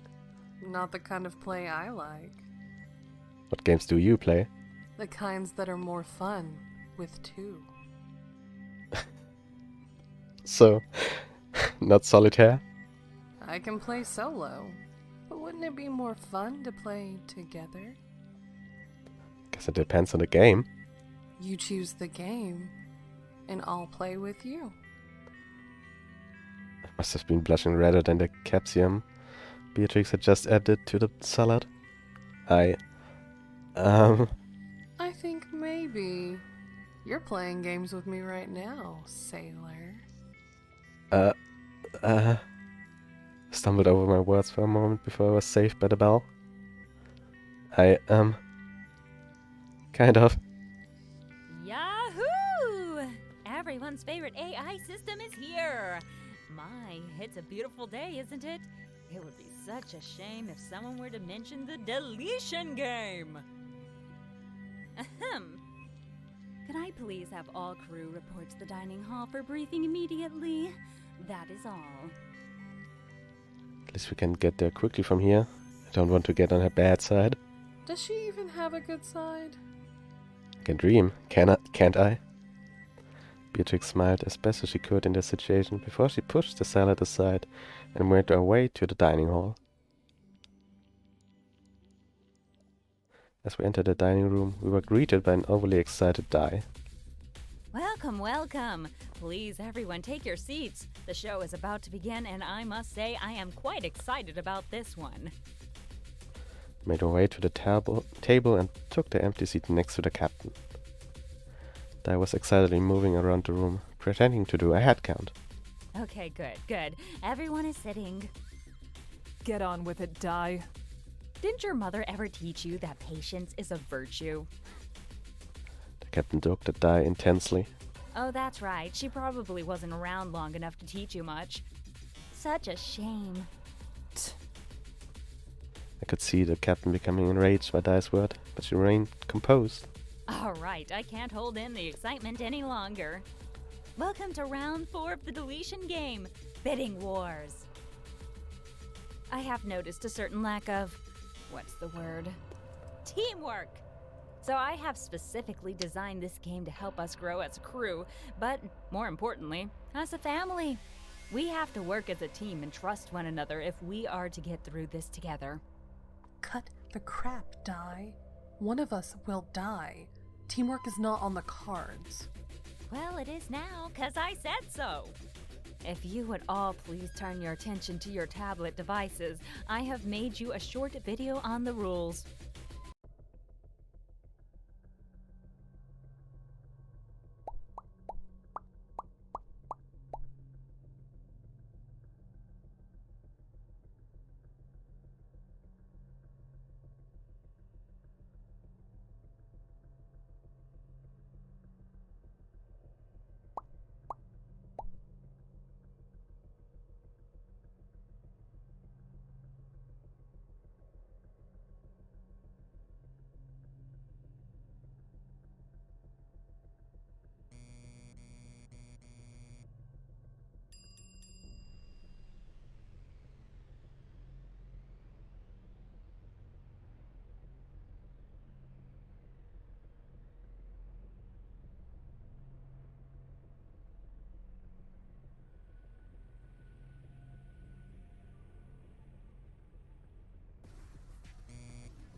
So the game will be played, and the bidding wars end on Sunday, a week from now. This is pretty exciting, right? Now, would you like me to explain the rules again myself, or just skip straight to the fun? Good explanation. Wonderful. Everyone's up to speed. Team A will be made up of Nicholas, Beatrix, and Yoshiki. And Team B will consist of Vladimir, Shizuka, Melody, and Kimiko. And remember, no talking with the enemy from now on, or else. Team B, if you would please exit the dining hall and make your way to the rec room. I will be there shortly to allocate your team captain. Team A is up first. I finished the sentence. Vladimir, Shizuka, Melody, and the captain made their way out of the dining hall. Good. Now that those pesky B-teamers are gone, we can finally get down to business. Could I please have all crew report to the dining hall for briefing immediately? That is all. You said it would be random. How will you make sure it's fair? Keen to get started, huh? Me too. This one's gonna be fun. I've preloaded 4 cards on your tablets. You can choose one whenever you're ready. The person who chooses the card with the bunny on it will be the team captain. How do we know you won't change our cards and rig who the captain is? Are you suggesting that I lack integrity? How dare you, madame? Dai turned her back on Beatrix as she explained. I've preloaded 4 cards on your tablets. You can choose one whenever you're ready. The person who chooses the card with the bunny on it will be the team captain. But what order do we pick our cards in? Civilized agreement? Scissors, paper, rock? Knife fight? I don't care, as long as you get on with it. I'm happy to go last. There's no way of picking your cards strategically. That's true. Why don't I go last then? You're my bestie after all. And you roles can decide between you. I will go after Beatrix, of course. Beatrix smiled warmly, and remembered that however though and unmovable she seemed from the outside, she definitely loved her brother. Then she was all attitude again. Well, we all know I'm number 1. Of course, Trixie. Can I call you Trixie? No. Wait, I don't need your permission, Trixie. Beatrix grimaced, but Nicholas swiftly changed the subject back to the game. Dai, I would like card number 4, please. You got it, handsome. Only 2 and 3 are left. I'll take 2, please. See, this is fun. That leaves with card number 3. Isn't this exciting? Ta-da! Bunny! Congratulations! You are the team captain. And now I must scurry over to your worthy opponents. Any last questions before I leave? Do I always have the most? Do I have to always have the most or least points as the captain? No, not at all. Where would be the fun in that? You can allocate points however you like, as long as at least 2 of you have 1 point. So I will get whatever points I am allocated? Only if you win your battle round. But I could be allocated nothing every round, right? Yep. And you thought this game wouldn't be exciting. Then I'll never win a battle round. Not with that attitude, you won't. Sheesh. But I could just be given no points. Yeah, I guess you could, couldn't you? But I won't do that to you, Yoshiki. I won't allow it. I am the captain. Aw, thanks, bestie. You're right, Yoshiki. We could do that, and it would guarantee the 3 of us are safe for this game. But it would be smarter to work as a team. Naja, solange er... Wir könnten es ja auch schaffen, dass er 0 Punkte hat und dann gewinnen. Wäre auch eine Option. Aber bestimmt riskanter. How? You can't be the loser if I have 0 points. Being allocated points, or more points for that fact, doesn't guarantee that we will win the battle rounds points. So you're not going to leave me with nothing? Of course not. If we were to always leave you with 0, but so does Team B to their last player, we are more likely to cancel out our own points and risk losing ourselves as well. Well, this is a touching scene, but I'm a busy holographic projection. I've got places to go, people to see. Remember, no talking to Team B at all. With the tears thread lingering in the air, she disappeared from the dining room, leaving us alone as a team. So if we allocate a 9 and a 1 each time, then we'd always either have the highest number or tie for it, right? Yeah, but if both teams have a 9, no one will get any points, individually or as a team. Yeah. And besides, there's only 3 rounds, so one of us would never get to have a 9. Well, we could try 4, 3, 2, 1, use them all each time and rotate who gets which. That sounds fair. You are forgetting that we have to beat the other team. If our highest number is 4 the first 2 times, they're going to go higher the third round. They're going to try and predict our behavior, and we should be trying to predict theirs. Oh, I hadn't thought about it that way. But we can't even talk to them. All we can do is guess at what they might do. We can predict based on what we know about them, and they can do the same. We've been together our whole lives. We all know each other well. Except you. Hey, maybe that gives us an advantage. What do you mean? You're our wild card, sailor. No one knows you well enough to predict your actions. It's a good thing we're on the same team, bestie. Otherwise, I could use our strong psychic connection to read your mind. Maybe they couldn't predict me, but they can't know I'm the one choosing, because we can't speak to them and tell them that.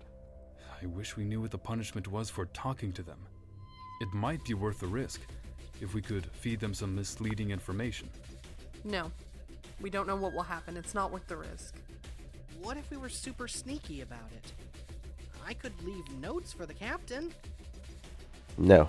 Your bravery is admirable, but we do not know that Dai will only punish you. She might punish everyone, because one person breaks the rules. I agree. We need to stick to the rules and find a way to beat them. Yeah! So then, I guess, one of them will die. Maybe Kimiko, or Melody. Yoshiki suddenly became very somber. Don't want any of them to die. Neither do I, but somebody has to. Dai is definitely going to kill someone, and I do not want it to be me. And the only way to guarantee that is if our team wins. Saving ourselves was killing one of the others. Not just killing them, but killing them in some awful way chosen by Dai. Unless I could figure out how to deactivate her. So what's our strategy going to be? For me to pick everything? To try and predict the moves? Currently, our best strategy is to have no strategy. We have a few days to decide how to deal with the first round. But if we go in there with all 3 rounds planned out, they might figure out how to read us. So we work it out as we go? Yes, we need to be flexible. Beatrix nodded in agreement. Well, if we're not going to plan out a full battle plan, I've got better things to do. Us too. We've got air filters to monitor and maintain, right? Right. We do? I told you I needed your help earlier. When? I hadn't seen you at all this morning until Dai's announcement. Well, this morning, when you woke up. I told you telepathically that I needed help. Ach so. I sighed. Nicholas raised one eyebrow as he got to his feet. Well, enjoy your air filters, you two. Let us all split up for now and regroup later with any new ideas. My mind will be occupied with nothing else. Beatrix got up and left the dining hall. The rest of us followed after her. I spent the rest of the day with Yoshiki, making sure that all the air filters were working. It was tiring work, so we didn't have the energy to spare for thinking about the deletion game, or anything else for that matter.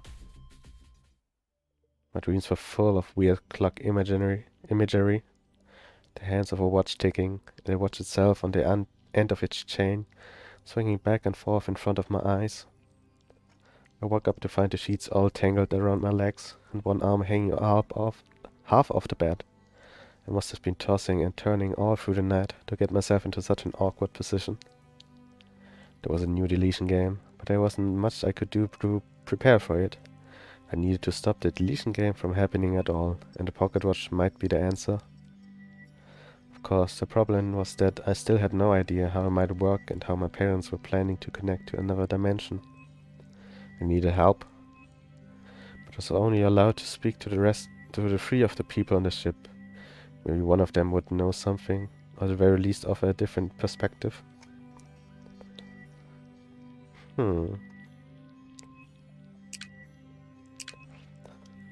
Ich hab mal wieder Lust, ein bisschen auf Beatrix. The tablet said as Beatrix was in the laundry room. Of all the places on the ship, this was the last place I expected to find her, but I assumed the tablet wasn't lying, so I headed out to see her. When I arrived at the laundry room, she appeared to be scrubbing at a stain on her uniform. Good morning, Beatrix. Of all the places to find you, this wasn't where I expected to find you. Why? You think I don't know how to wash a shirt? Beatrix was clearly offended by my comment. No. I just mean that you've got such a strong presence, like a princess. And a princess would never do laundry. Beatrix's piercing stare melted into a smile and the smugness I had come to expect. Well, I might be the best looking person on this ship, but I still work harder than anyone if I need to. I just don't want to. Kimiko usually does the laundry, but since we can't communicate with her for a week, I thought I'd better do our half. Well, there's nothing that says a princess isn't diligent and organized. And imperious. Start folding that pile, peasant. Beatrix shot me a smirk and she pointed to a large pile of laundry. This would give us plenty of time to talk about the watch. Ahem. So, I found something in my parents' old things. If it is food, as a doctor, I don't recommend eating it. No, it isn't food. It's a pocket watch. I stopped folding clothes and handed her the pocket watch. It's not a very attractive watch, but I guess I can understand its sentimental value. Good for you, sailor. It's not just a watch, I think. I've looked at the research and I think this watch has something to do with interdimensional travel. Beatrix stopped and cocked an eyebrow dismissively. You think it's a watch that lets us travel to other dimensions? I don't know. Maybe. Just know they wanted to solve the resource problem, and it's connected to alternate realities somehow. Well, either you or your parents are mad. For Cranor lost DOS? What? Ah, it means why not both? My father used to say it all the time. From an old television ad or something. In that case, you are right, and you are both mad.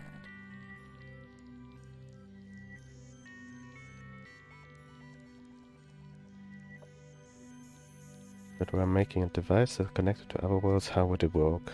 If this worked and we got resources, what then? Well, if we have resources, we eat.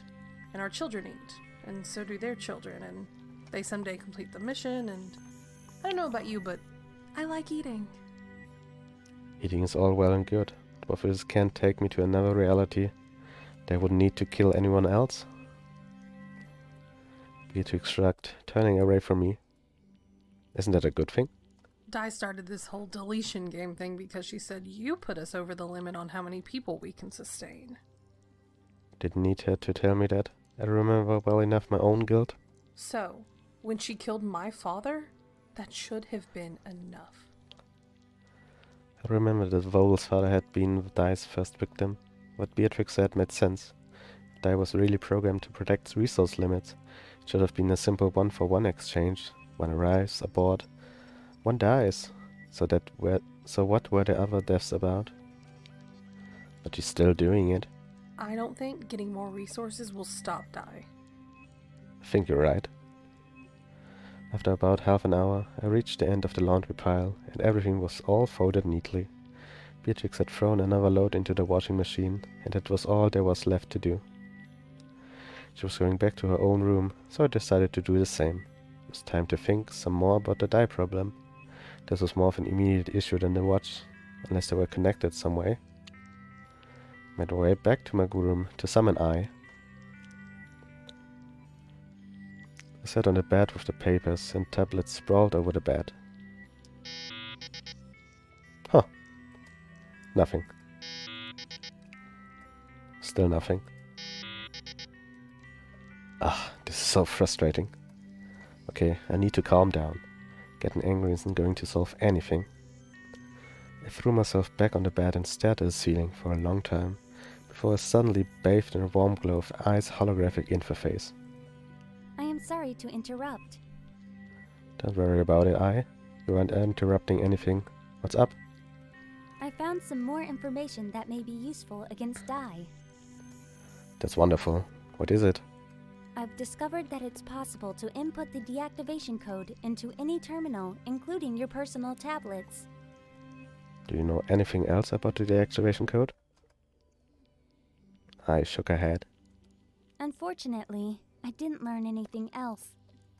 I tried to access more information, but even with my administrator privileges, I was unable to proceed any further. Well, at least we know where we can input the code once we know what it is. I am glad you are pleased. It isn't perfect, but it is a step in the right direction.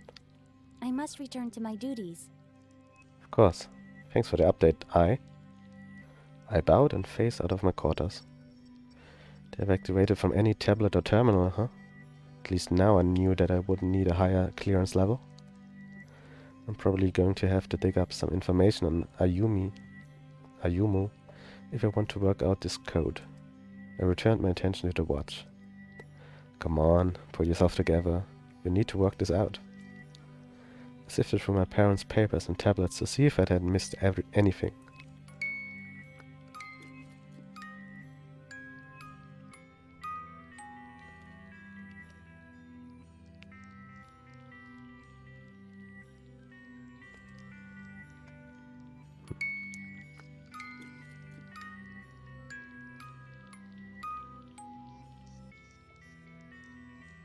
I didn't sleep well, didn't have any nightmares, and I couldn't remember dreaming at all, but upon waking up I felt awful.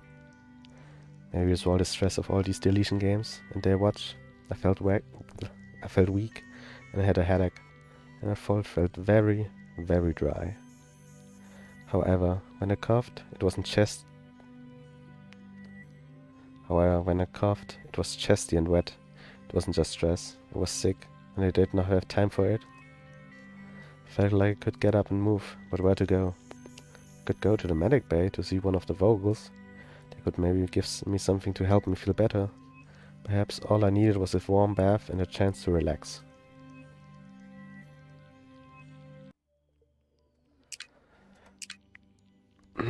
Zum Bad gehen ist bestimmt Fanservice. Also let's go.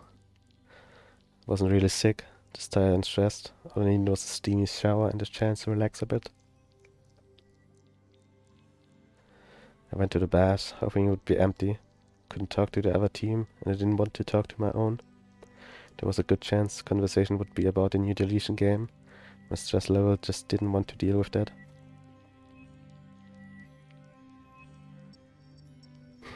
As soon as the door opened, I could hear the shower running. Damn it, I was not alone. I would have turned left, but Beatrix called out to me. I was sprung. Don't run away, sailor. It's only me. Oh shit! Beatrix was sitting in a shower cubicle, washing her blonde hair and being entirely casual about it. We're both women here. No need to be shy. Das war dir mal nicht so sicher. I went up to the shower to talk to her. She continued massaging shampoo into her scalp. Just came for a shower. Thought it might clear up my head. Me too. What a coincidence. You might as well join me. I could use someone to wash my back.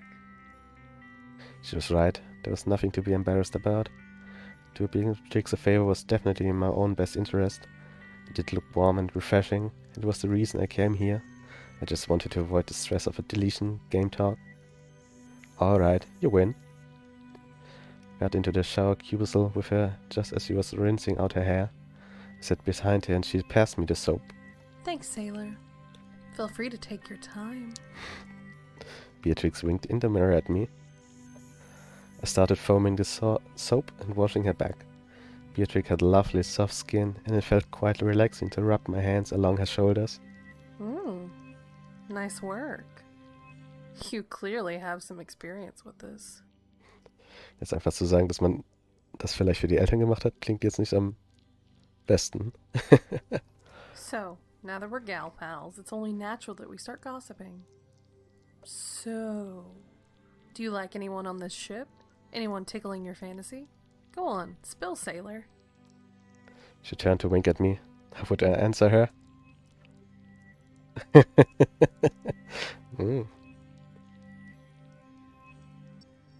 Sagen wir, dass wir ihren Bruder mögen? Oder sie? So, seien wir mal mutig. Well, I don't really, I mean, maybe, but... Come on, spit it out. All your secrets are safe with me. You. Beatrix turned to look at me, a smile sly as she looked into my eyes. Oh, really? Why was I honest? Shouldn't have told her the truth. She made a thing of it. Please don't get weird about it. I was in the process of washing her back, and we were both naked. It was already hanging towards weird. Wouldn't dream of it. Anyway, what's weird about it? I'm the obvious choice. Because you're the most attractive person on the ship? Beatrix winked. Never had any competition. Until now. Beatrix smiled playfully at me. Hopefully, we can make this a regular thing. Unless you think it'd be weird. I could definitely stand to do this again.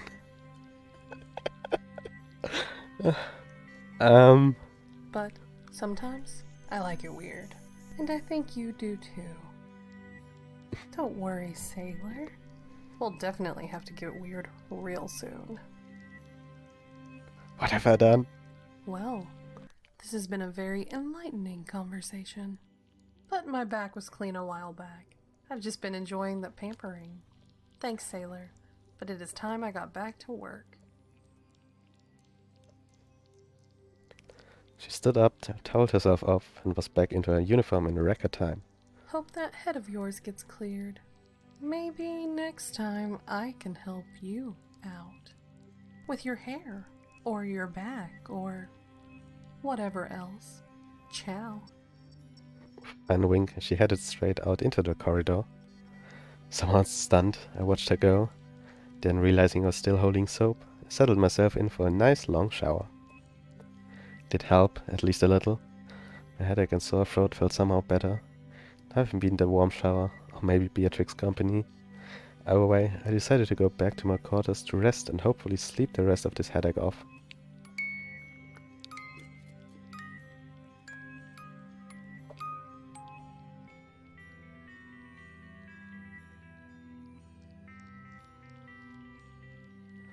Good morning! Rise and shine, kids! This is your friendly neighborhood AI requesting you all be in the dining room within half an hour or face the consequences. Ah. I repeat, we are ready. All systems are go. This is not a drill. Get to the dining room in 29 minutes and 25 seconds.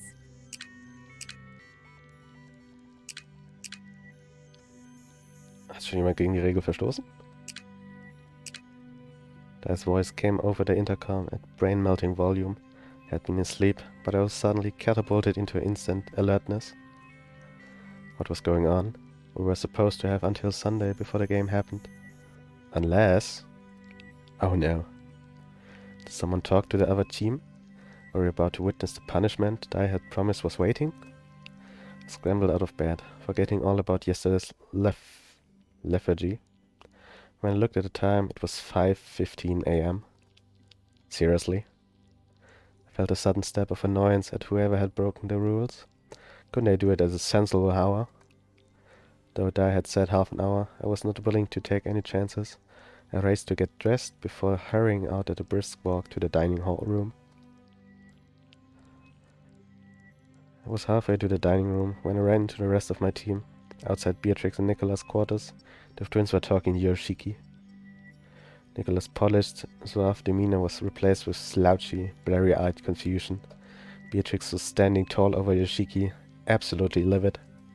What the hell is wrong with you? What were you thinking? I rushed over to them. What happened? Did you break the rules? I'm so sorry. I didn't. It was an accident. Oh, well, that makes it all so much better. What happened? It was Melody. I got up to go to the bathroom and she was crying. And Vladimir wasn't around, so I just... Poor Yoshiki. This wasn't his fault. It was probably instinct to try and help Melody. I would have done the same. What has happened has happened. Let us just get to the dining room and find out what your punishment is. Oh no, she isn't going to punish Melody too. She doesn't know any better. She said the punishment was for everyone. Nicholas was right. There was nothing we could do about it. We just have to hope for the best. Maybe I would be satisfied by punishing 8 people a little bit, instead of one person a lot. The punishment better be death, or I'll kill you myself. Do not worry about her. She is not a morning person, even on a good day. We all entered the dining hall together. Team B was already there, sitting and waiting for us. Melody was sitting on Vladimir's lap, sobbing. Poor little thing must have been terrified when Dai caught Yoshiki talking to her. Welcome, welcome. It's about time Team A decided to grace us with their presence. As I'm sure you are already aware, the rule forbidding communication between teams has been broken, which is why you've all been summoned here this morning.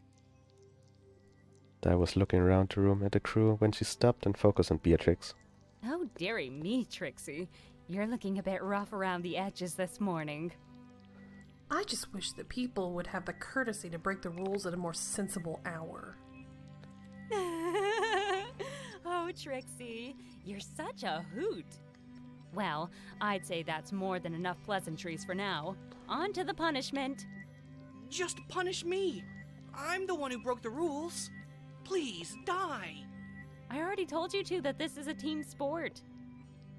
Just punish our team. I'm afraid that's not possible, for you see, the punishment is... She left a dramatic pause that seemed to last hours. the deletion game! There was silence again. What? Huh? It's a shame to bring things forward, but Yoshiki and Melody gave me no choice. We are forced to hold the next round right now. Now? It's not even 6 o'clock. So we are all tired. And hungry. We are not prepared. We have not agreed on a final strategy. Well, that's not my fault now, is it? The captain scrambled to buy all of us more time. You want the game to be interesting, right? 8 tired people doing the very first thing they can think of will not be very exciting. What a shame. Dai considered this for a few moments. Good point. This is why you're the captain.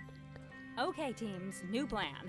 I will allow you 10 minutes for strategy meetings. Team A stays here. Team B will meet in the kitchen. But... Disperse! Team B got out of their seats and filed past us, slow and slouching. Nicholas had already begun to lean forward even before the door closed behind him. I have 2 strategy suggestions. How are you even awake? First one is that we go the rounds with 2 people each time on 0, in order to spread the points over 2, increasing their personal pools and hopefully winning the rounds if the other team spread their points over 4 people. Okay, what is strategy 2? Assume they are doing that and spread out points over 4 people. So how do we spread the points? We'd have to play it by ear until we saw the results of the first round. That makes sense. No point nailing down a plan when there are so many variables in play.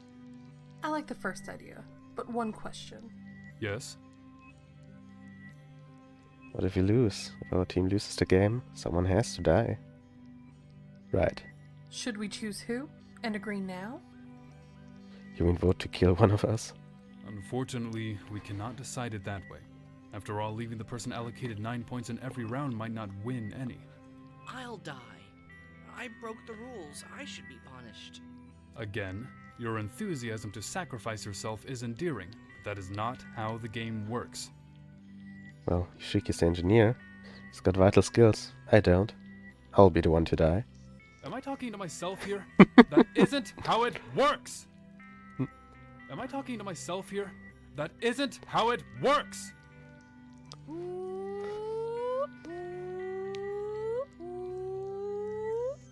Teams, your time is up. That was not even close to 10 minutes. Dai appeared beside us. I got bored. It was another minute before Team B returned. Dai spent the entire time sighing dramatically and pretending to fall asleep. Once Team B was seated, she began the game. Thank you all very much for being here this morning. It's an honor to host this, the 4th deletion game and our first team event.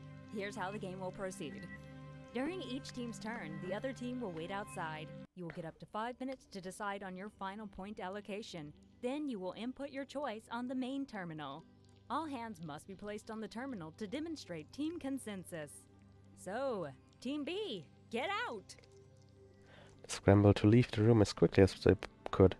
This wasn't entirely fair. They'd have 10 minutes in total. 5 outside and 5 in a room. But it would be useless to point it out. Your 5 minutes starts now! Okay, I've put together 3 configurations we could go with. Please choose which you would prefer.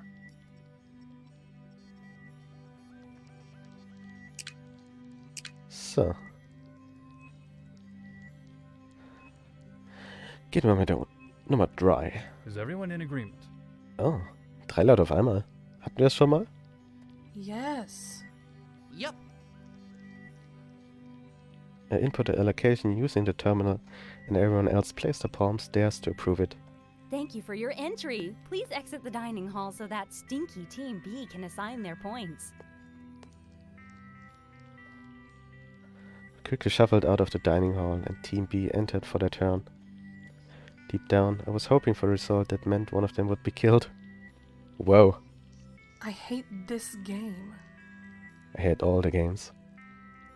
It all opened for us. Team B must have gone in with a clearly defined strategy. They must have barely talked at all before putting in their choice. Went back in and sat down, ready to hear the worst. Why, hello, contestants. I didn't see you there. Dai laughed to herself before continuing. Both teams have now inputted their selection, and so it is my pleasure and my privilege to announce the results of round 1. And the winner of round 1 is...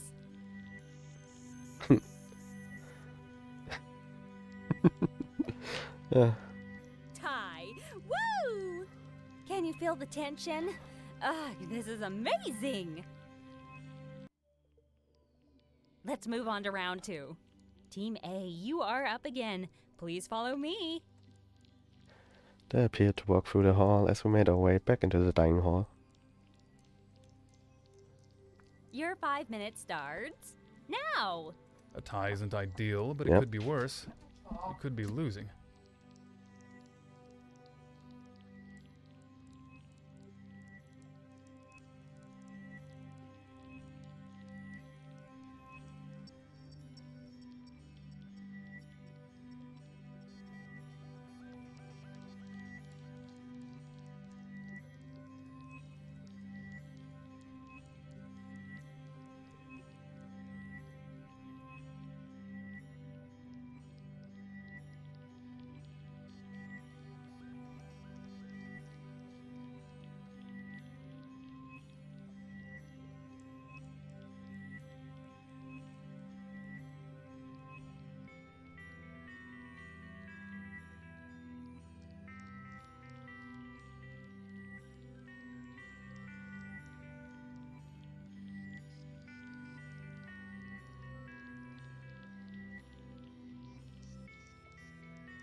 I'm the only one with an individual points though. So what should we do for this round? We need to distribute some points between the rest of us. Our options are the following. So, nehmen wir dann das in der Mitte. Certified that everyone was in agreement. I put in the numbers and the others reached out to touch the terminals to confirm it. Your input has been accepted. Thank you for choosing die to determine your next execution. Please vacate the premises. We're all filed out to wait for Team B's points. If this is a loss, we're in big trouble. But we should be alright with another tie. Then both teams will still be at 0. I do not want to cut it that fine. If we lose, you and I need to make a tough decision. Don't even talk about that. Team A, please re-enter the playing field. It is time to announce the results of round 2. Given we had tied, it was no surprise to see the others sitting in one corner of the dining hall, looking glum. At least Melody had stopped crying. Before we begin, I'd like to take a moment to thank our sponsors, Skate Pants. This round of the deletion game could not have proceeded without their support. Can we please just get this over with? Wow, rude. Do you want us to lose our funding? Ahem. Since Captain Impatience over here insists, allow me to present the results of round 2. I projected the screen using the same light as she was made of. And the winner of round 2 is...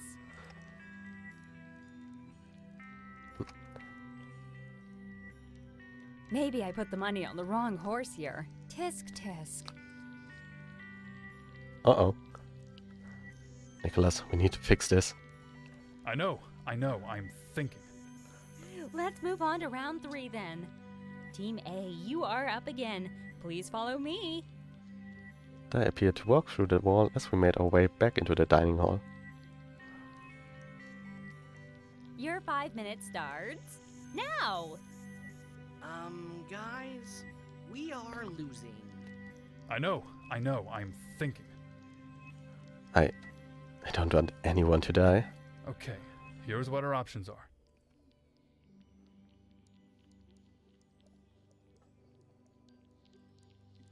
I input the allocation using the terminal and everyone else placed their palms on their theirs to approve it. Let's get straight to the results. Ah, shit. Well, I gotta tell ya, this is very disappointing.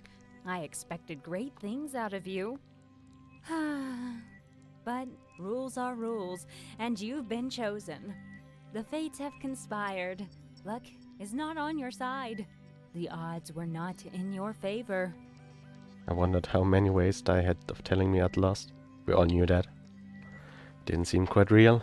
I was dazed, standing in the dining hall, listening to Dai, but at the same time, I wasn't there.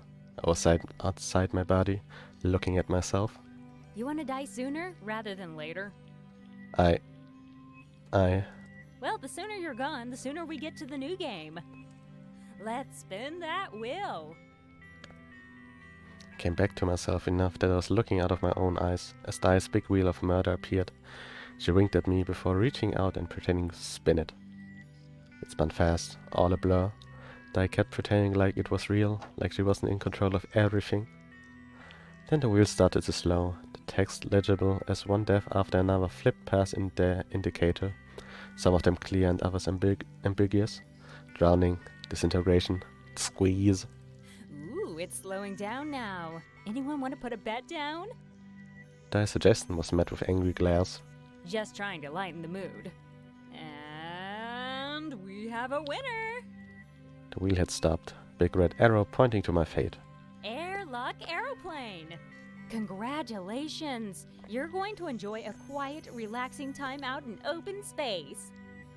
No suit, obviously. But it hurt. I tried to remember as much as I could about vacuums. It wouldn't be like running out of air slowly. I'd got straight from an oxygenated environment into a total vacuum. That had to damage my body, right? Maybe I'd die before I ran out of air. To the airlock! Though she could easily have vanished and reappeared at the airlock, Dai preferred to lead us there herself, pretending to be a tour guide. And now if you look to your right, you will see the door to the kitchen. On your left, a blank wall. Very thrilling. Keep moving. And we're walking. Well now, ladies and gentlemen, this is very exciting. It looks like we'll be getting a glimpse of the infamous engineering bay. Unfortunately, we can't stop the tour here, so just take a peek as we're walking. Nicholas and Beatrix both hung back to come level with me. I'm so sorry. This is absolute BS. This game was all luck. It's okay, really. Just glad that it was neither of you.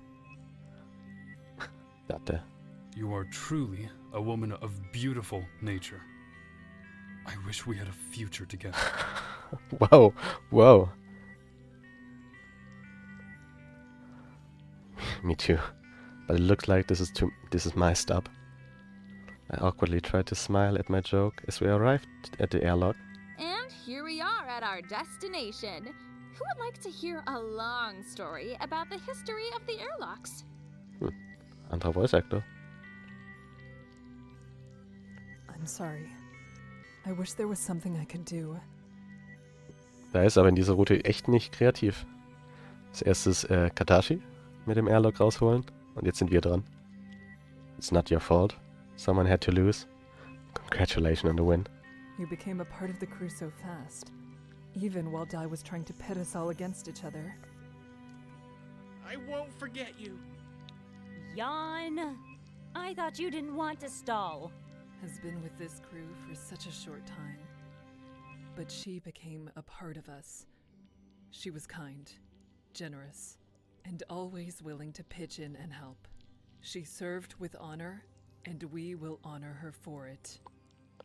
Yoshiki reached out to hug me and he held on tight when I began to pull away. This all this. It was real.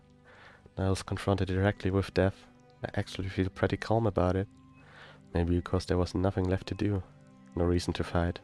No plea I could make. I was about to die and everything was out of my control. Then I remembered the pocket watch. It's Beatrix. Here, Beatrix. It's beautiful and rare, just like you are. Beatrix took the watch from my hands before she started crying. You were the only one who ever really appreciated my beauty. All right, let's get on with this. Time's ticking by. I got places to be, people to kill. The airlock door opened with a hiss, and I took a step towards it.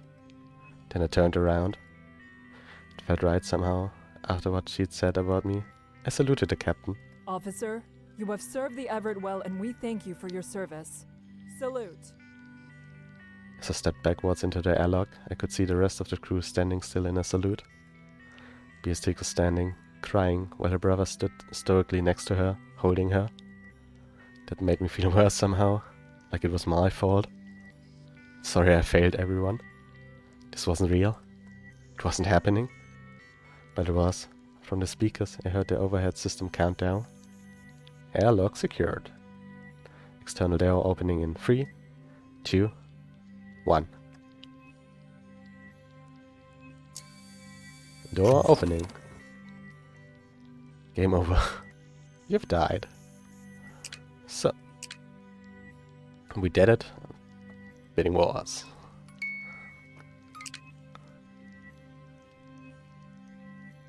Is everyone in agreement?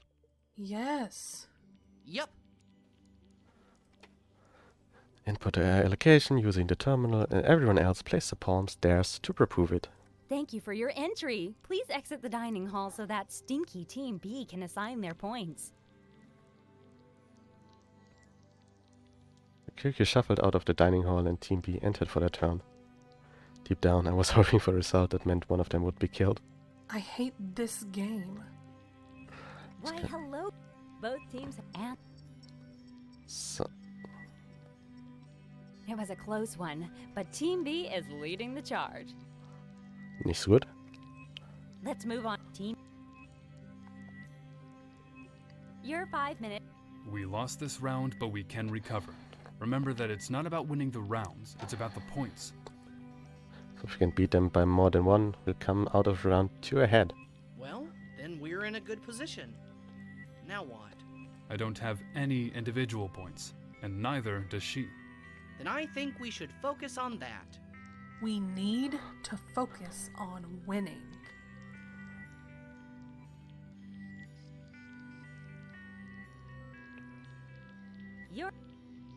But we should be alright with another tie.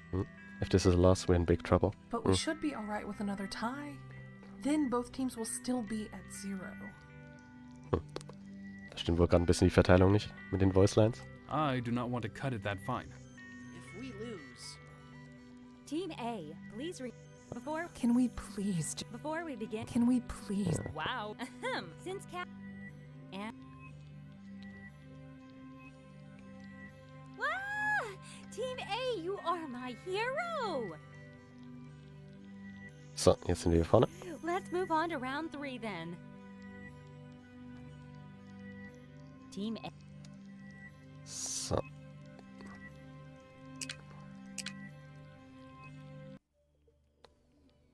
Your 5 minutes. We might be safe. One more round before we can count our chickens, Yoshiki. Heading into the final battle, I suggest. Genau, dafür.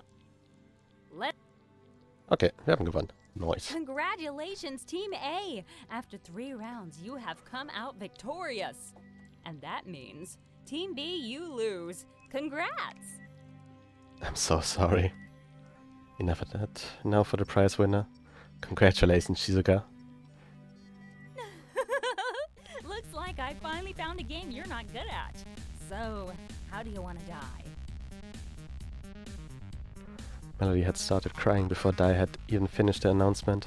Kimiko was trying to comfort her, but she realized something terrible was about to happen. Again. Come on! Everyone else had to spin the wheel, but I give you the chance to choose your own death and you reject it. She doesn't want to die at all. Well, that's not my fault. Here I was graciously giving her options. I know! Team A! You're the victorious team. You should choose for her. We're not doing that, Dai. I was trying to think of everything I'd ever heard about death. I would remember a kind way to kill someone, something not painful, but my mind was totally blank. No? Alright then. Team A, who was your captain? You know who it was, Dai. You appointed her. Just trying to add a little suspense, some theatricality to the experience. It's time for you to spin that wheel. The wheel appeared beside Dai, a soft light hologram just like her. It was all bright colors and flashing lights, but there were no labels. I can't spin it. I can't touch it. You're right. I'll spin it. You call out to stop. She stuck her hand out and gave the big wheel a heavy push. It started to spin. Didn't want to say stop. My team winning already has sentenced Shizuka to death. Isn't that enough? Any moment now. We don't have all day here. Okay, fine. Someone call out to stop. Anyone? Don't be shy now. Stop! Stop! Immediately after she first shouted, the wheel came to a sudden stop. Well now, isn't that interesting? It doesn't say anything. Where'd the suspense be then? But it's a good death, I promise. You'll love it. To the medic bay! We all filed out of the dining hall, Team A and Team B forgotten. The real fight was between Dai and the rest of us. Shizuka, I'm so sorry. Well, I was team captain, and I guess Dai's right. I sucked at this game. No one can be good at a game if the rules are unfair. We got to the medic bay and Dai had all us line up outside the surgical room. There was a big glass window where people could watch the operations. I don't like this. Well, that's just hurtful. I do my best to be creative and original, and this is the thanks I get? Now we'll begin in 2 minutes, so better say your goodbyes or whatever it is you people do. Dai waved her hands in our directions. Maybe if Katashi had been there, she might have had a hug for him. But as it was, Shizuka just said a brief goodbye to everyone at once. It's okay. Guess it's just my turn. Maybe I'll see Katashi and the others. Of course you will. Well, tell them we love them and miss them. Ugh, this is getting gross. Hurry now, time's ticking down. Shizuka Himura, you have served this vessel with honor. Tick tock, tick tock. Good game. Well played, guys. We all honor you today. Tick tock. Salute. Alice promptly saluted Shizuka, and her eyes even looked a little wet. But she wasn't crying. She almost seemed relieved to be dying. Boop. Time's up. Shizuka and Nicholas, please enter the surgical room. Uh-oh. What? What? You can't do this, Dai! Oh, calm down. You think I'd kill them both at once? One at a time is way more entertaining. Come on, in you get. Shizuka marched herself bravely into the room, and Nicholas followed her. He looked understandably uncertain about his role. Congrats! As a trained medical professional, you have the special privilege of being the one to strap her down. Plus, to be honest, I just want to judge your bondage game. So, have at it, Nicholas. Absolutely not. Dai's eyes flashed with rage, but she said nothing. She just stood there, on the other side of the glass, glaring at Nicholas.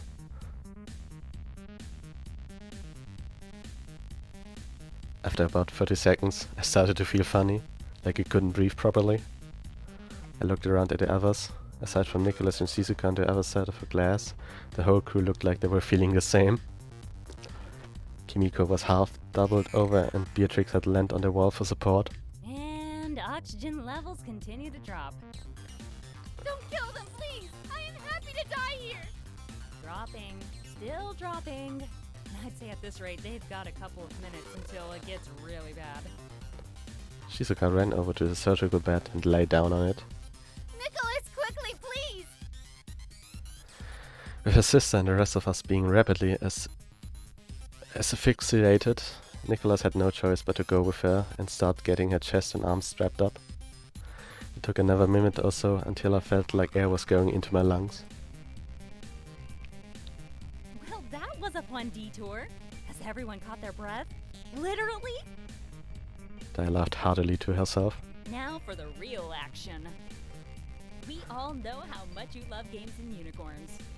Uh-oh. I call this game Unicorn Upgrade, and you're the lucky beta tester. Uh-oh. Surprise!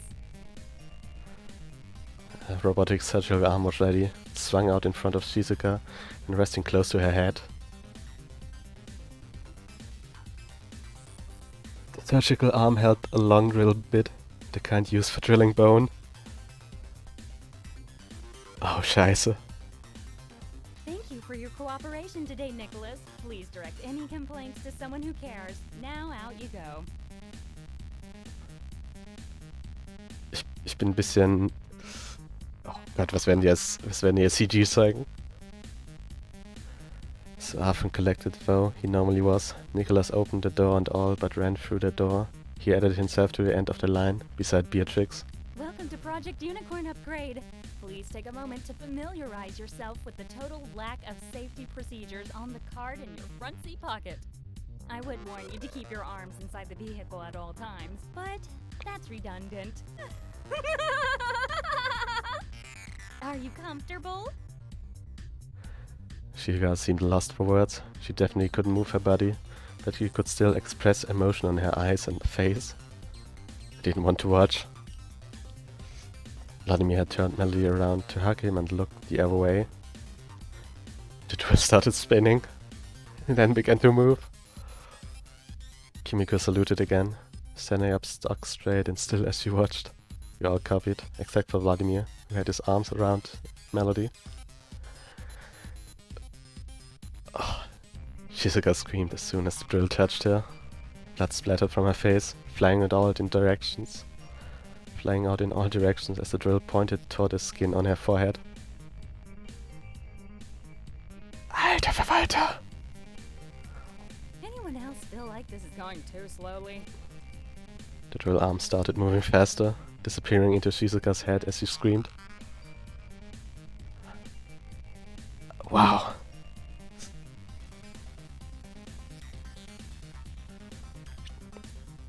Oh shit.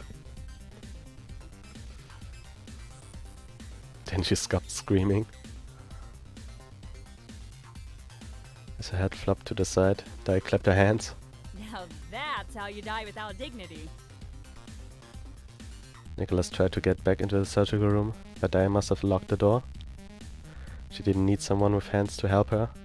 Some mechanics made the surgical arm drop the drill, and then the arm swung away again. Shizuka was left with a long drill sticking out of her forehead. A stethoscope appeared in Dai's ears, and she pretended to listen to Shizuka's heart. Well, the surgery was a success in every way. Die Gefriertruhe war viel besser für sie. This was fun. Thanks, guys. Stay focused, everyone. A little birdie told me there might be another deletion game soon. Just kidding, though. It was me. I told me. It's tomorrow. Toodles! She disappeared at the same time as the door slid open. Vladimir and Melody stayed outside, but as the rest of us crowded into the room, Nicholas was already undoing the straps that had forced Shizuka down. Nicholas, can you please take care of her? Of course. I'll be in my quarters. She didn't even dismiss the crew.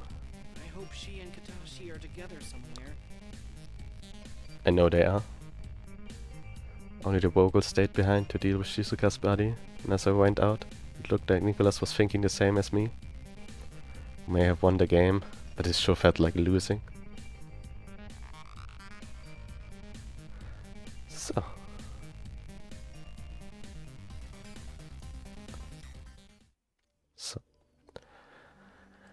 Das reicht dann schon mal für heute. Was für ein Ende dazu. Wir haben ein bisschen Progress gemacht.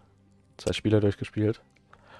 Und ja, bald haben wir unseren ersten Jump als weiblicher Hauptcharakter.